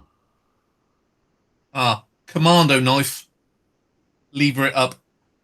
Oh, so is this a stealthy approach? Yes, I believe it is. Yes. Okay. If the time comes for it to matter, I'll make you roll. But let's assume that you think it went perfectly. Okay. Yeah. And the door can. There is no light inside. What do you do? Luckily, did somebody have a? Did you have a torch last week? No, actually, that was Cartwright, wasn't it? Carlisle. Yeah. Carlisle. Yes, I can have a torch. I think Unless Stoner's got one. before you say you have a torch, I will tell you that you can hear what Strauss has been around the block more than once. You can hear the drumming of heels on the wooden floor. Downstairs. They're not like very little sounds from very little creatures, are they? I'm sorry. Okay. Yeah, Oh, yeah. It is the sound that typically people make when Strauss strangles them.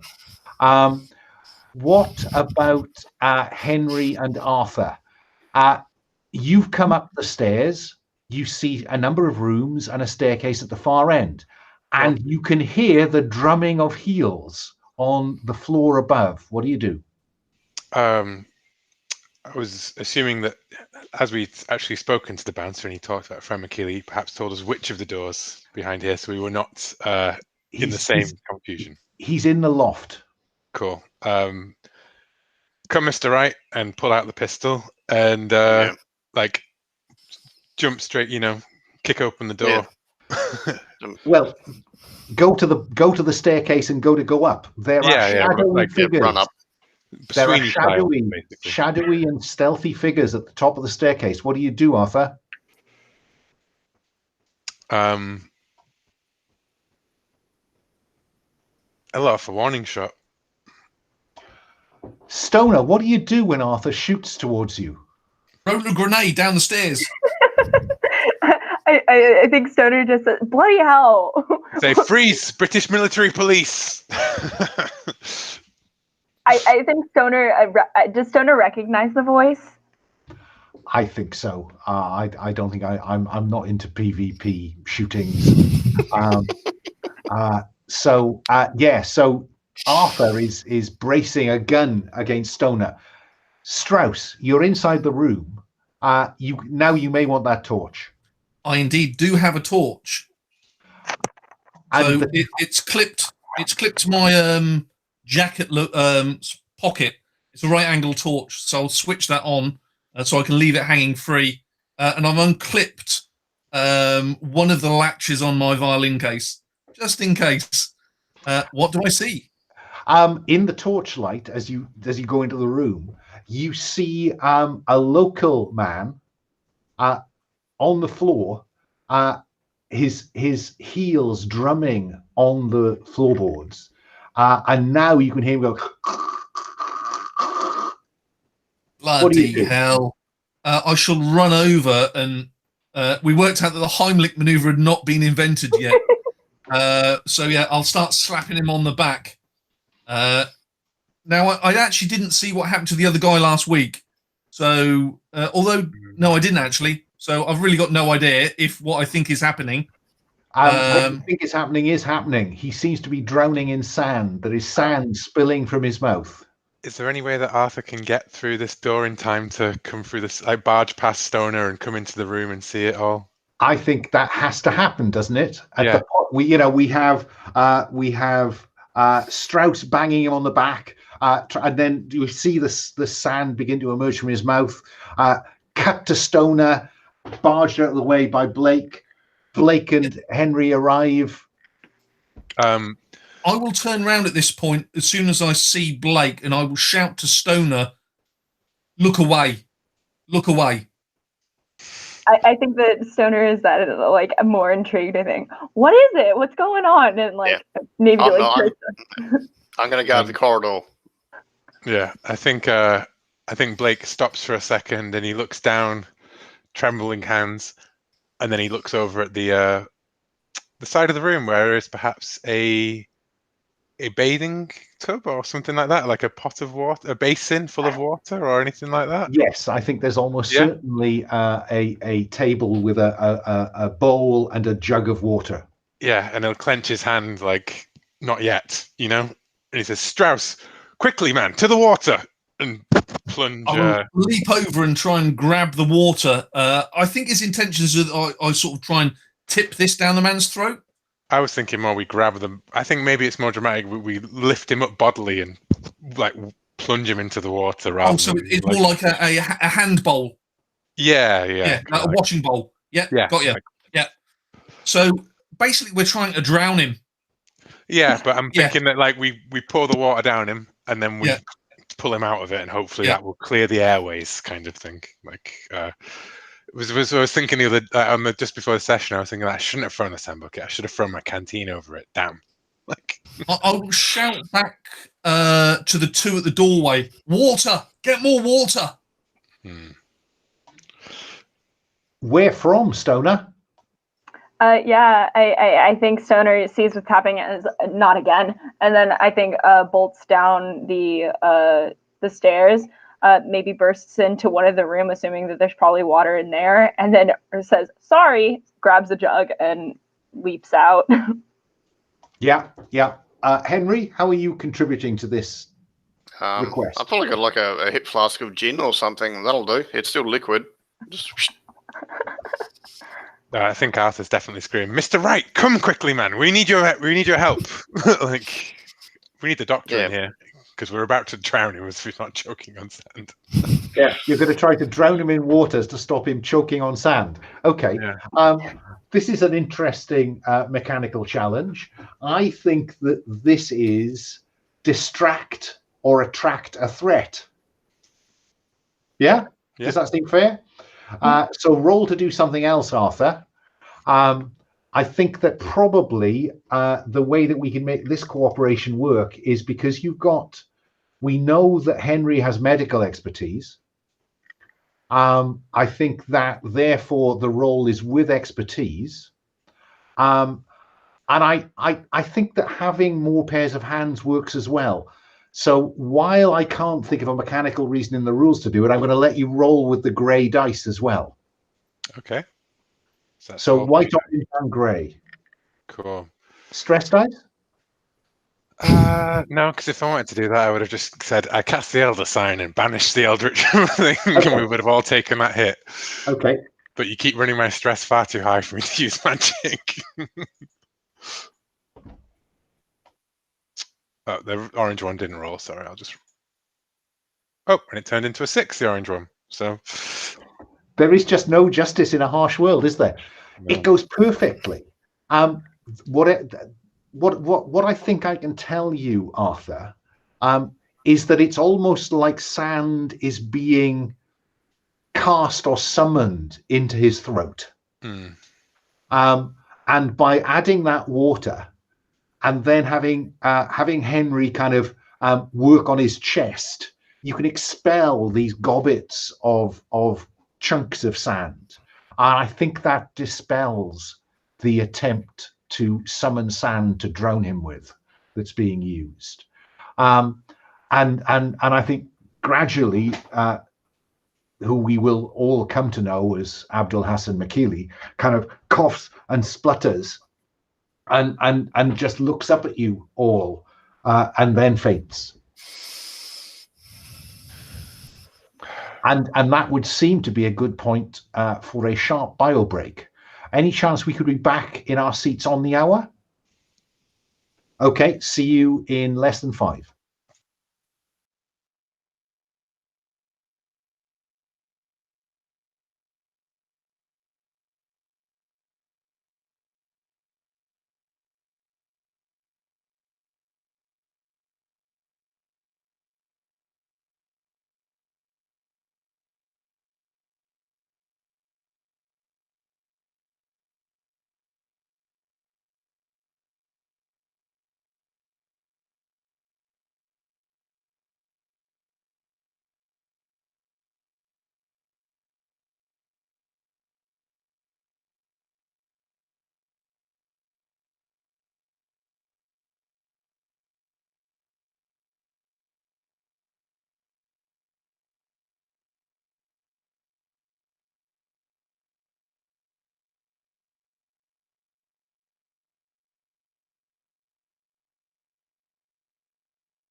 Yeah, I do really want to use the magic, but then every time I look at the move, I'm like, oh, that puts me up to 5.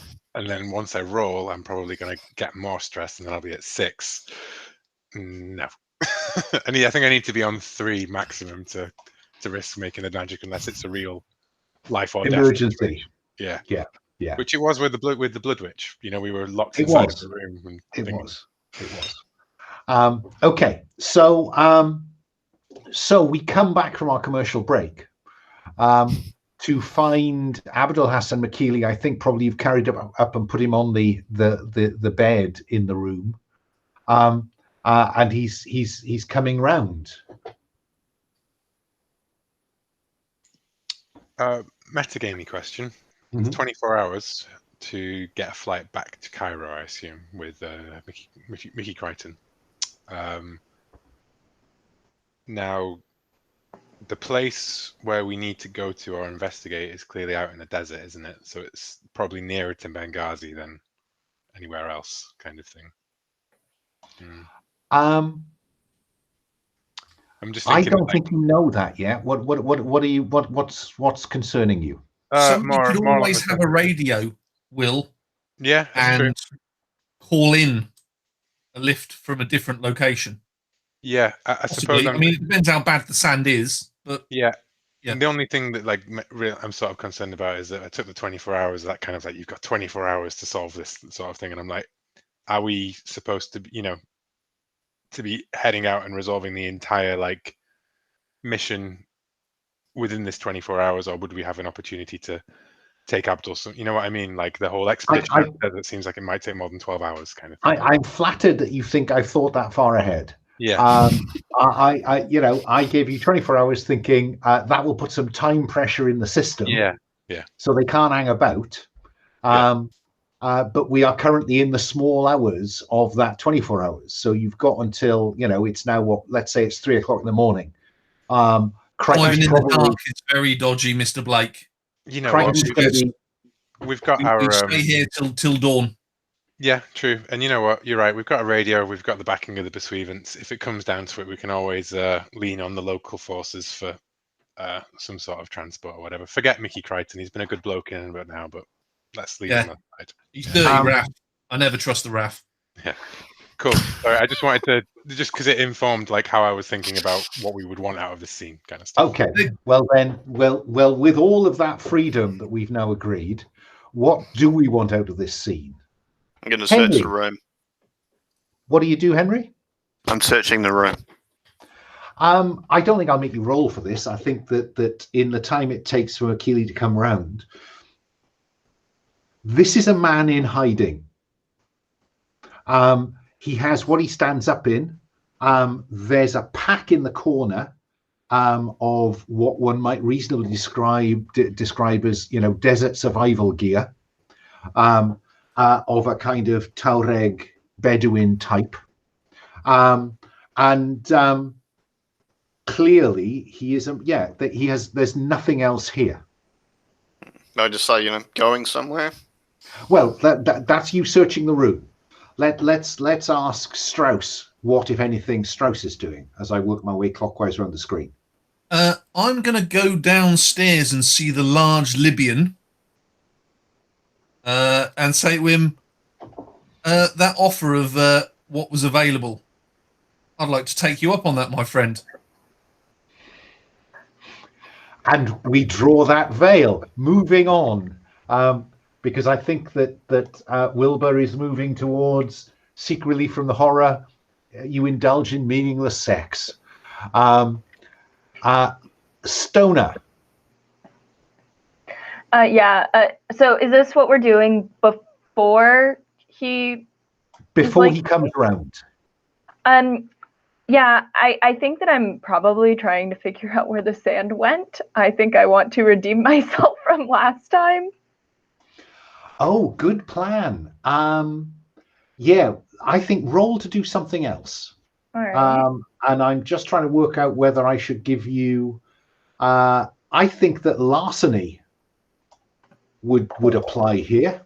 Awesome. So you can roll with expertise to see if you can capture some of that sand in that bowl. All right, so I got a 6 and a 2. A 6 and a 2. Oh my! That goes perfectly, but not before it tries to crush your hand. Roll for stress, please. All right. The good thing is that when your stress is already 4, the chances of it going up is really low. Yeah, I got a 2. This is just water off a duck's back now for Stoner. And so you brush it off and kind of pin it down. Because I think probably it's one of those bowls that has a porcelain top that goes on it to keep the flies from getting into the water when it's used for washing. Very classy.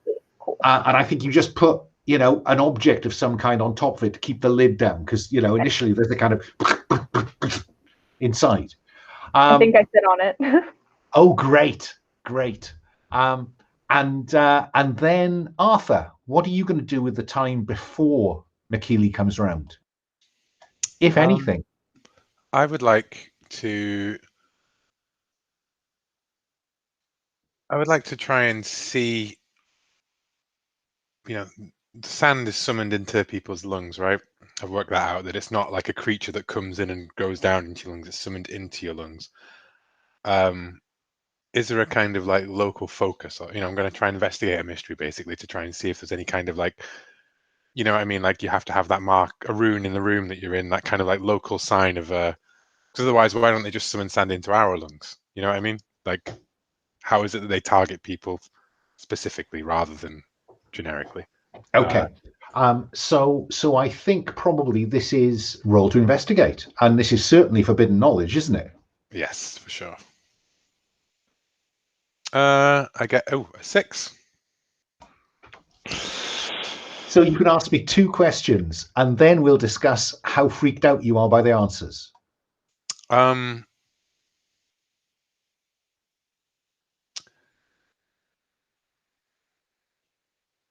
Well, that question.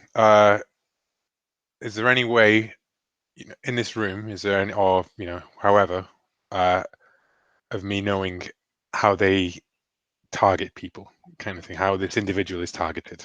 Okay. As you kind of contemplate, the simple answer to your question is no. Mm-hmm. It feels like he was reasonably successfully hidden. Okay. And probably the basic information is they were probably using the same mechanism you did to try to track him down.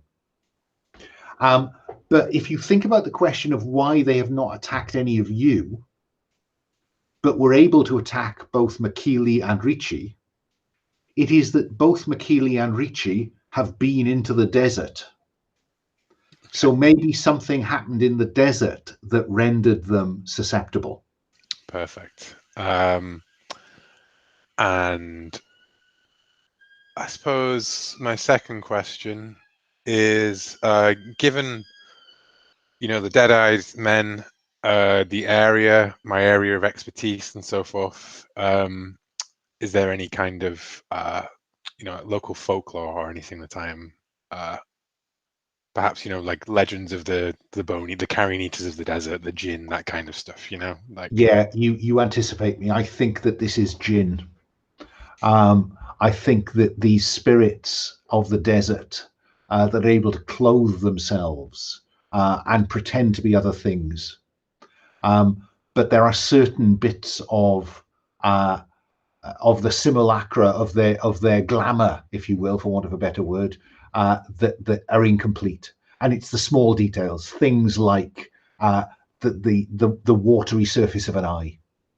Perfect. Now, I know I'm pushing on this one, but there is one other move that we have never done, and the relief stress thing. Now, I would like to look over at Stoner, and I would like to go to downstairs, fill up as many buckets of water as I can do possibly, and I would like to destroy an artifact, a text or artifact that caused my stress to increase. I think that is absolutely fine. You are quite right. We have never used that. It is the only stress relief move that this game has taken straight out of Cthulhu, Cthulhu Dark, and we've never had a chance to use it. So yeah, I think that is perfectly fine to treat that sand as an artifact. And I'm going to push myself even further here by saying that Stoner, they can be beaten. And I'm going to try and let Stoner, I'm going to try to weasel my way into letting Stoner relieve some stress with this act as well, kind of thing. Yeah, is that okay? I think that works fine, because I think Cool. you both have had stress go up from Richie, as I remember. Yes. So this thing is a bit of a bogeyman to both of you. So I think that if you collaborate in doing this, I think it's perfectly legitimate for both of you to get some relief from the horror. And the way that works is that each of you reduces stress by 1, and then each of you gets to roll the single green dice. I did not get a 6 on the green dice, so I just reduce stress by 1. And what it means is you're, as it says in the move, 1+. You lose any advantage the text or artifact could offer you or the mission. Yeah. So you've milked it for what you can get, and then you've destroyed it. Roll the dice, Stoner. I got a 2. Likewise, not a problem. The only advantage would be if either had rolled a 6, you'd have lost another point of stress, which would have been really nice, but there you go. We might as well get Strauss out of the way in terms of you indulge in meaningless sex. Reduce stress by 1, and roll the green stress dice, please. Okay, here we go. 1. 1 to 3. Your partner sees through your empty affection, and you are ashamed. You cannot use your expertise until stress goes up again. Yeah. Okay. Henry, given everybody else is getting in on the act, is there anything that you would like to use this time for in a way of seek relief from the horror? No. As much as he wants to do the laudanum, didn't really work out last time, so he's just sort of keeping himself on paranoid to stop himself doing that. He doesn't want to get captured. It's fair to say that none of them ever come out perfectly, but okay. And so I think that fills an hour, I guess, by which time Mechilli is coming around. It's the small hours of the morning, and you're all in the room with him. And he comes with a kind of start, and then looks around at you in kind of horror, as though he thinks that you're here to kill him. Who steps in to reassure him? I think that Angel would probably say, looks like you took quite a spill there. Offers a very friendly smile, using maybe a bit of my charm as a part of my expertise. I think that works perfectly. So roll to do something else with expertise. Do you want to include your stress dice? I do not. So I got a 3 and a 3. Okay, so to do something else on 1 to 3, you fail or succeed at a cost or after a hard choice the GM will describe. I'm going to instead, the cost is I'm going to mark the mission clock. And we are going to have a cut scene, I think, which displays sand running away, moving through the lanes, away from the Temple of Love, and reforming into a humanoid figure, but it's almost like the humanoid figure has had acid damage done to it. That some of the sand has got away, but it's not all of it. There are bits of it missing because of what you've just done. And it kind of looks up at the sky and howls, and then the wind blows it away. The desert wind picks it up and carries it away. And that's my explanation of why the mission clock gets marked on a 1 to 3.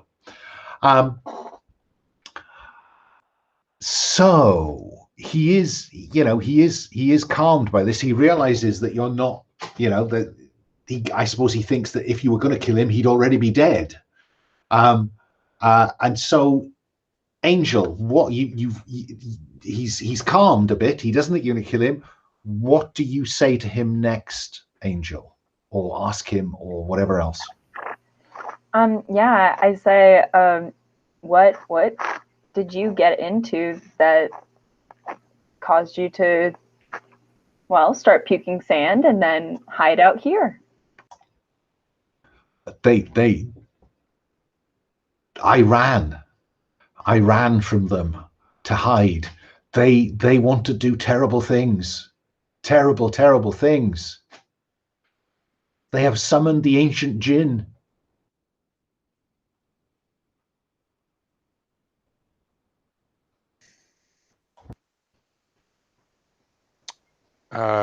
Where, Mr. Abdul? We can stop them. You're muted, Alan. Muted. You can't stop them. You can just run. There is nowhere. There'll be nowhere to run if we do not stop them. And he's already. You can see him looking around for where his possessions are, and he goes to get up out of the bed. I must take my things and I must go. I will put a hand out and I will say, if you would like to run, I can get you a spot on a British plane headed to Europe, away from the sand. If you tell us where they are. Where is Mr. Muller? Where in the desert have you been? And I'll point to his stuff. And I think it's dawning on him that you know rather more about this than he thought you did. And you cannot get that. And I think this is the point at which I think you will hear trucks pulling up in the street outside and shouted commands of military policemen. All right, you buggers, back to the base, back to barracks. Bloody Rommel's on his way. And you can, if you look out the window, you'll see that there are Anzacs and Brits, pull themselves together and making for the trucks to get them out of Benghazi before Rommel arrives. Abdul, is there a rear entrance, a top floor exit from this building? As my friend said, we can get you on a transport. I think there's a skylight, and that leads to the flat roof, and you can get across the roofs, because we have to have that scene in any Middle Eastern movie. Of course. Well, let's hope we can catch Mickey before he sets off. Show us on the map. One more. Abdul, show us on a map where they are in the desert. I think have maps. Yeah, I think that this is a convenient time for us to pull up what is actually a real British Army map from 1942. If I can just find it. There it is. And this is that window. That window.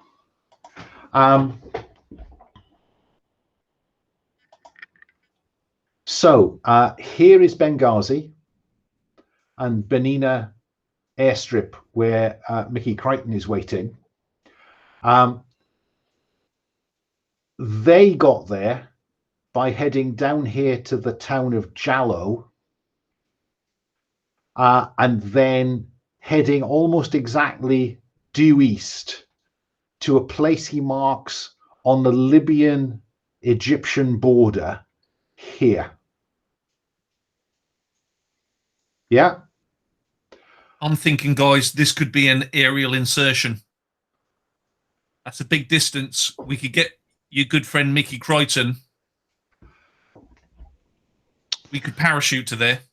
And the other thing I'd want to point out is that this is where, at El Aguila on the far left of the map, this is where Rommel struck just before you came ashore in Egypt. And he's just turned the flank of the Desert Rats at Agidabia and is now less than 80 miles from Benghazi. He could be here tomorrow. Perhaps if we can persuade Mickey to land us at would there be an airfield perhaps at Jarabub or something like that? I think that's a question you have to ask Mickey, isn't it? I mean, because I have to tell you that Yeah. landing grounds and airfields are marked on the map, and there is nothing down here. No. So which I ones think are it's there? Oh, time I to go see. for Yeah. the parachute option. I like the parachute idea. I think that Angel is very into that idea. We can show you as we're falling down. We'll show you what to pull. You have that map, by the way, in one of the tabs on the Character Keeper if you want to look at it at any more length. Yeah.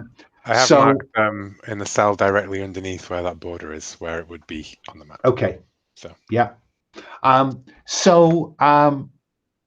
That's what he can show you. Because I have to say, going to Jallo from here would involve you trekking through most of the Afrika core. That's not an option. No, it's either aerial insertion or we land at Matra and requisition vehicles and head in from there. Matra. Where's that? That's east. That's along the northern Egyptian coast. Matru, I think. Matru. It might even be Mersa Matru. Could be. Anyway. That's the closest airfield. But I think, priorities first is get out of Benghazi with Abdul onto Mickey Crichton. Do we need Abdul? Yes. Okay, let's put the fat man through the roof. Oh, he's a very skinny man. Oh, he's a skinny man. Yeah, good. I've done all I can to not have him be Salah. I've drifted enough in trope already. So yeah, we have that. It's moonlight in the streets below. It's one of those epic scenes where there are troops scurrying about. There are lorries driving north out of Benghazi. We can probably to the south just see some starlight being put up by the Afrika Corps to give their tanks some light as they advance. And it's all going to get very hairy very soon. So, and then we see you going roof to roof. And really, you should have to now steal a motor car. But I'm content to have you just turn up at the airstrip in a stolen Jeep. That sounds good to me. Sounds good. One thing before we take off, I would like to press the RAF armourers at the airstrip access to their armoury to draw some weapons. I can see why you would. I can see how you would want to do that. But I think that the fact is that you arrive at the airstrip at the point where Mickey is already firing up the engines, because of course that 24 hours was assuming that Rommel stayed 150 miles away. Now he's more like 50. So I think that if you want to hitch this ride, you go as is. I think we go as is, Sergeant Strauss. Machine gun? True. Yeah, we'll have to relieve Mickey of the crew's weaponry, whatever they might be carrying, perhaps. Well, I think there's probably a 40 caliber machine gun in that turret, but we'll worry about that in a bit. And so I think, it's moonlight. Dusk is an hour or so away. Mickey would, the Blenheim is not a night fighter of any kind. He really shouldn't be flying in the dark, but of course he's going to. And what do you tell him, Arthur? There is something in the desert. Something that could turn the tide of this entire war. Rommel.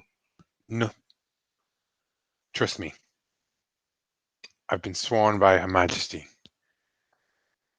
with the greatest mission, and it's vital that we reach this location. And I stab on the map.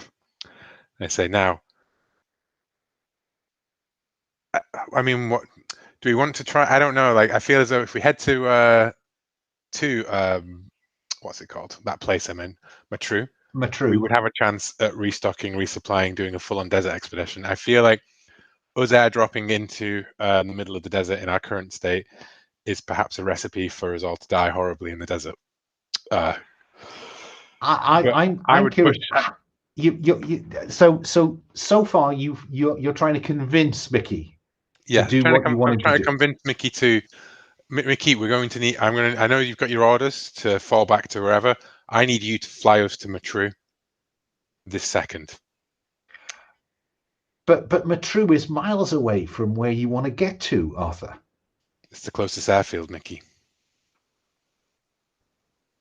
That's not entirely true. Do tell, dear boy. The Long Range Desert Group, what would become the SAS, have a forward base at Siwa. God, It's obviously not on the maps. God bless the old boys. Mad Dog. Here's to Mad Dogs and Englishmen. Mickey, if you can take us there. And of course, what we see is Mickey adjusts the attitude of the plane, and the plane's been going flat in one direction, goes away in a slightly different direction. Of course, that is when the Messerschmitts arrive. So what do you do when the Blenheim, when a Messerschmitt latches onto the back of the Blenheim? Arthur is going, well, I tell you what, why don't we try it the conventional way? And if it goes badly wrong, Arthur's going to take things into a rather different direction now that he's got some stress back.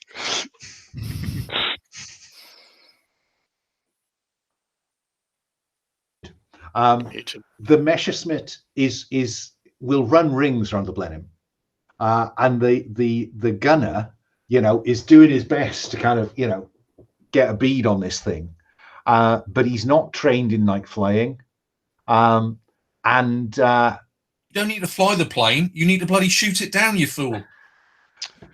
Well, you see, if you could do any better, says Tommy Walker. I probably could, you raft pumper. Get out of there and let me have a go. So can I assume from that Wilbur is going to confront the Mythos and its minions? Yes. With a double barrel 40 cal linked machine gun. So this is you want to shoot down a Messerschmitt? I do. That is the outcome you're looking for. That is.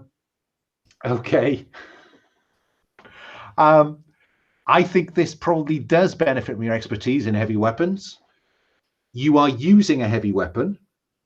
Yes. But I think failure. I mean, the Messerschmitt can shoot back. It can. I think I will count this as they are using heavy weapons, so you are going to use both failure dice. Yes. So you are rolling the white dice, the orange dice, and the grey dice. Yep. You're also rolling the pink and the red dice. Do you want to include your stress, Wilbur? I probably do, but can I just have a mechanical question? Go on. So the rules say if stress is the highest. So are the two failure dice, do they count in if they're higher than the stress? Stress doesn't count. No, if a failure dice rolls equal to or greater than your highest roll, then you roll for consequences. Okay, what I was sort of saying is, so the failure dice comes up to 6, but the stress comes up to 5. Stress doesn't take effect, failure takes effect. Yes. Okay, so yes, let's have every single dice in play. I don't think we've seen it before. I don't think we have. Roll all 6 dice. Here we go. I think when I used a Mythos last time, I had every dice on the table. That's a lot of... well, who'd have thought it? What dice is the highest? The stress dice. The stress dice.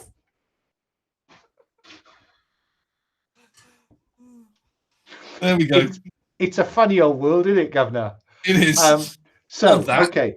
So the outcome is a 5, which is you succeed with no obvious complication or benefit. Yeah? Yes. And so I think that the way we play that is that the Messerschmitt peels away, with smoke streaming out of the back of it. Yeah. Yeah. And then we duck below a layer of clouds, leaving him above us. And However, because the stress dice is the highest, Yes. then as it says here, Stress goes up. increase stress by 1. Okay. The failure dice are 3 and 1, so there is no consequence for you or the aeroplane. Yeah? Yeah. And Mickey, I think, corrects the course and flies to Siwa, which I think is where we will. No, I should. No. Let's have. So yeah, cut to Siwa. You know, there is almost certainly a cut scene which has a map of North Africa with a red dotted line moving across to Siwa, and I think we cut to you getting off the aeroplane at Siwa to be met by some very rough-looking chaps indeed, all Bedouin headwear and big beards and short trousers and sand, members of the long-range desert group. What do you want to do in these last scenes of this episode? We just want to restock. Using we want to go and see their quartermaster, explain our case that we're working for the government. Probably, so we're in sort of city clothes. I wouldn't mind putting on some fatigues at this stage. Yeah. Sort of looking the part, gaining access. So can we clear equipment? I think you can clear equipment, and we'll worry about the conditions for your equipment next time. Hang on, I thought I had some pictures of this lot, but I can't find it for the life of me. No. But obviously, we'll tell them what happened as well with the Rommel and everything. Yeah, I think they've probably had stuff on the radio, and they've got orders to head west and north and begin to harass his supply lines.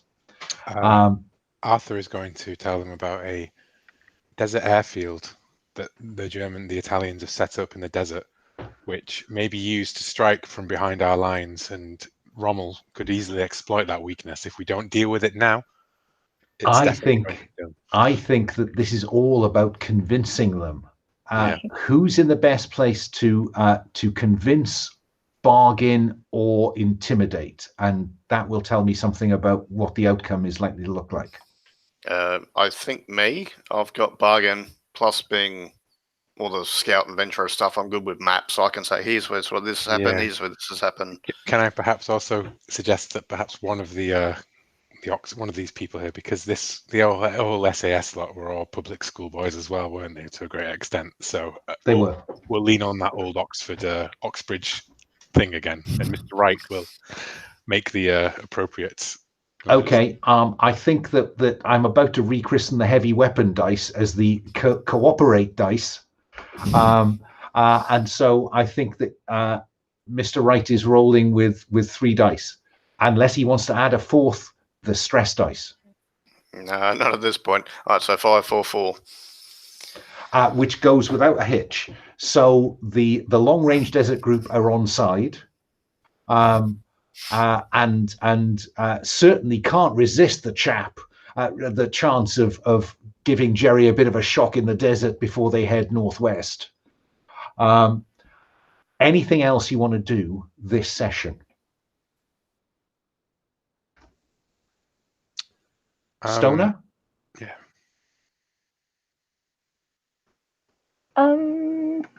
I was looking at my stress and seeing if I needed to lower it. But I'm looking okay right now. But yeah, I think I'm okay. Okay. Can I Arthur send back with Mickey Crichton's probably not sticking around for long here, right? I'm going to send him back with Abdul and with a letter of recommendation for Private Stoner to be sent via telegram to Black Dragon Pursuivant. And just so I can be clear, am I right, Blake, that you're not here for the last session? Yeah. So we have an epilogue to do for you, for how we exit Henry from this series. So I'll come to you last, I think, if that makes sense. Yeah. So yeah, Crichton is certainly going to fly back to Cairo. Strauss. I think I would like to reciprocate the scene with Angel.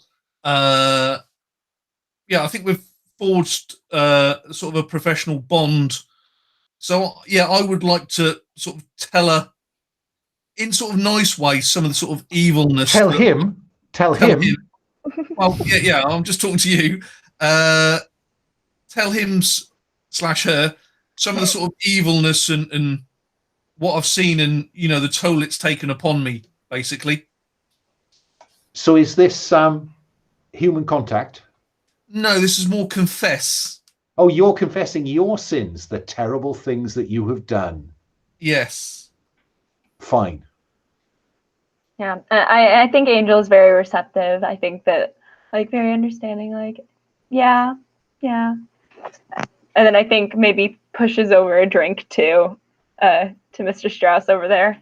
Well, a bit of lubrication always helps. Of course, well thought out.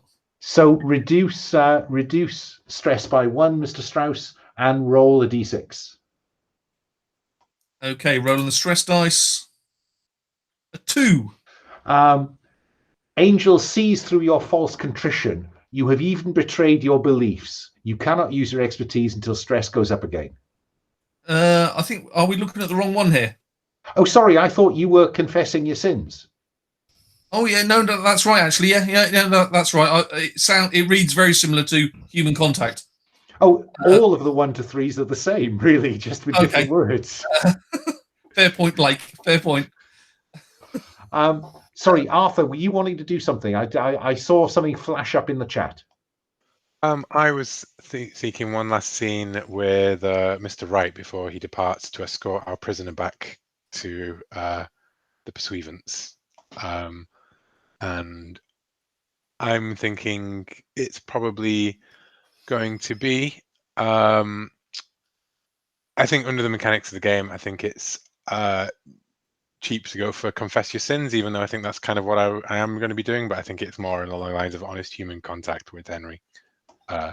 Because obviously I can't perform a penance or task they demand, so I can't, I don't want to take that cheap option, basically.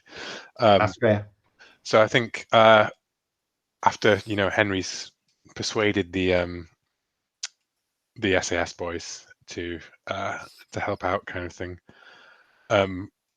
Arthur will go back and hand him the sealed envelope, with the cipher written in for Mr. Stoner's thing, and he'll say, "Well, Mr. Wright, I think this is where we say goodbye." Look, I'm sorry I let you down, and been thinking about it a lot. Things could have gone a lot better. I should have done better by you and by His Majesty. And I'll regret that the rest of my life. Don't worry, old friend. We all try our best. Indeed, Mr. Strauss.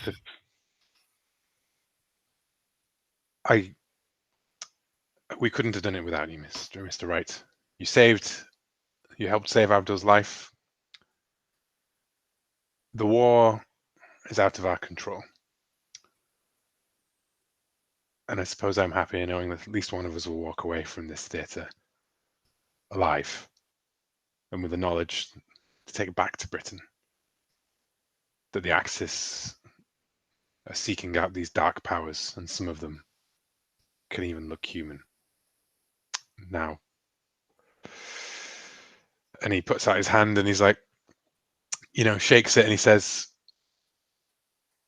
"If you feel this is not the case for you, if you feel this is not the right line of work, just ask me. I'll write a letter to the Black Dragon Pursuivant relieving you of your duties in the secret war. But if you wish to stay, and if we make it out of here alive, I'd be happy for you to serve with me again." Thank you. I'd like to stay and show I can do more. If only I could bring people back from the dead, eh? Yes, where did the Germans get that silly idea from? Who knows? Lost in translation, maybe. But yeah, I'd like to stay and help more. Well, keep Mr. Mechilli alive. Make sure that what he knows gets back to Black Dragon. Yes, But if you see Mr. Avery at any point, do give him a swift kick up the arse. I can do that. Good. And shall I roll to see how my contact goes? Reduce stress by 1 and roll a d6, please. Ooh, I get a 4. There's a blow up. Verbally abuse, bully, or shame someone. I mean, you can never really go. You have these touchy moments, but they always end up badly, don't they? Technically, they end up badly half the time.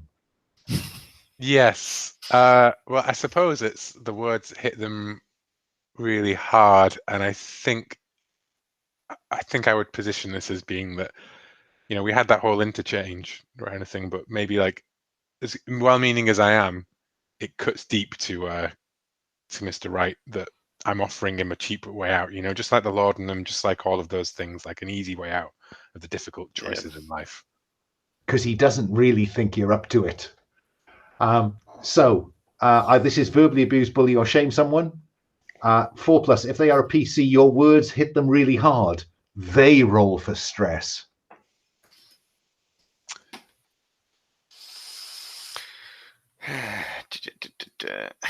This is such a nasty game. It is, isn't it? 1. Terrible.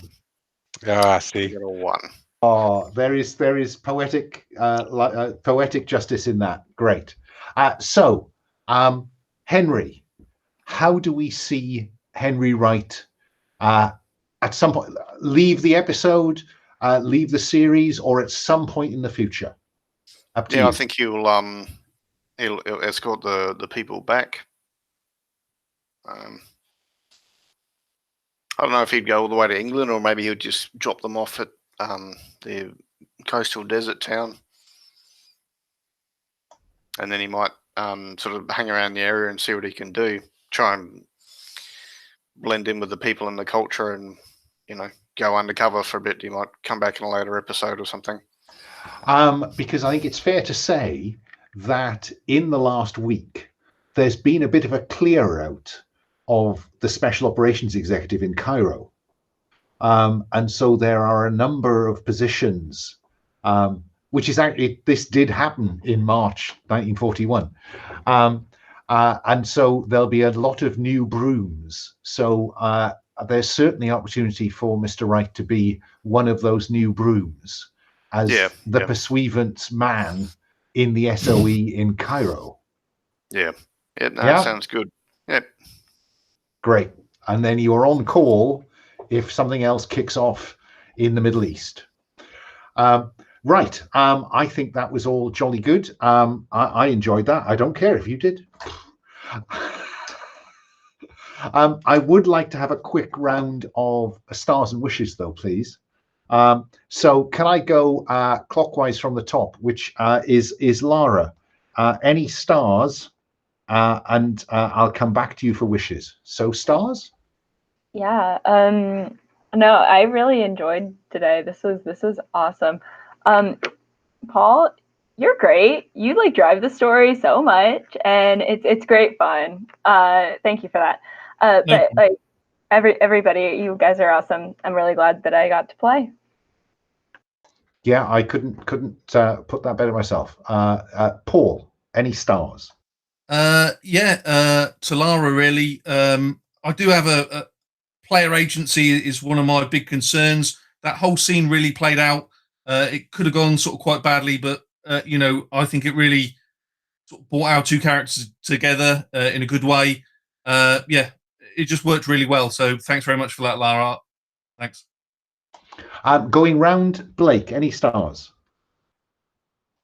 No, it was all good. I'd have to say, Will, his character sort of came to the fore as the experienced man of dealing with this awful shit. that sort of really came across this session, so that was good. Yes, he's this is only his second operation. Nobody lives past the third. Will, any stars? I really enjoyed the SS as I'm thinking of them, tearing up Benghazi, Strauss and Stoner.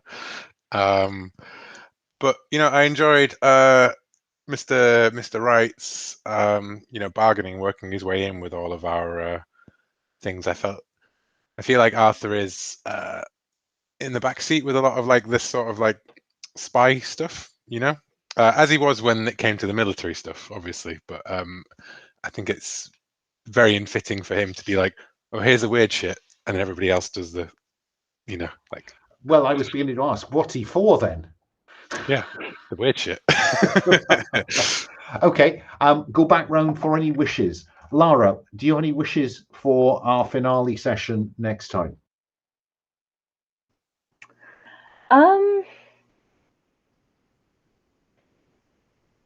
I mean, I'm just really interested to see what all of our characters end up like doing after, if they die or anything. I mean, that'll be fun and interesting to play out.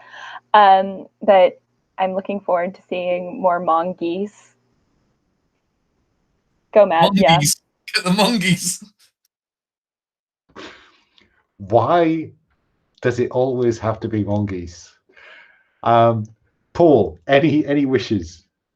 Just a large naval combat in the final episode. No, you can't do that, Alan. Okay, no, I'm perfectly fine with.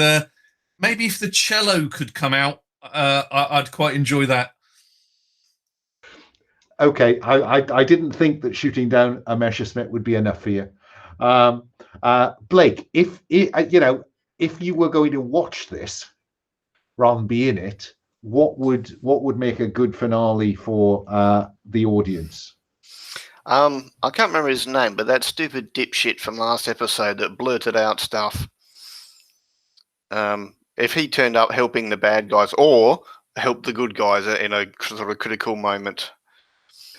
Well, I think I'm not sure how Leandro is going to play that, because I think he was quite interested in the idea that. No, the guy that was from Cairo. Yeah. Oh, him, sorry, him. Tubby. Tubby. Oh, yeah. Whatever happened to Tubby? Whatever happened to Tubby? Yeah, I'd forgotten all about Tubby. Will, any wishes? I would like to, for the recon groups raid, like I'm looking forward to that kind of like being part of like a commando mission that isn't just us kind of thing, like supported by that sort of blitzkrieg attack. But as a sort of side wish, I would also like to have a full-on Indiana Jones style confrontation with a member of the Projekt Prometheus. Like, you fool, Dr. Dr. Blake. You think that you can control the dark powers of the thing. The Third Reich is the only one with a vision. The Djinn are greater than God. Yes, exactly. Yeah. Yeah. Okay. I think that this has become Indiana Jones, the movie they should have made. That's brilliant. Thanks very much. Okay, I'm going to stop recording if I can work out how to do it. Here we go with bye-bye to the internet.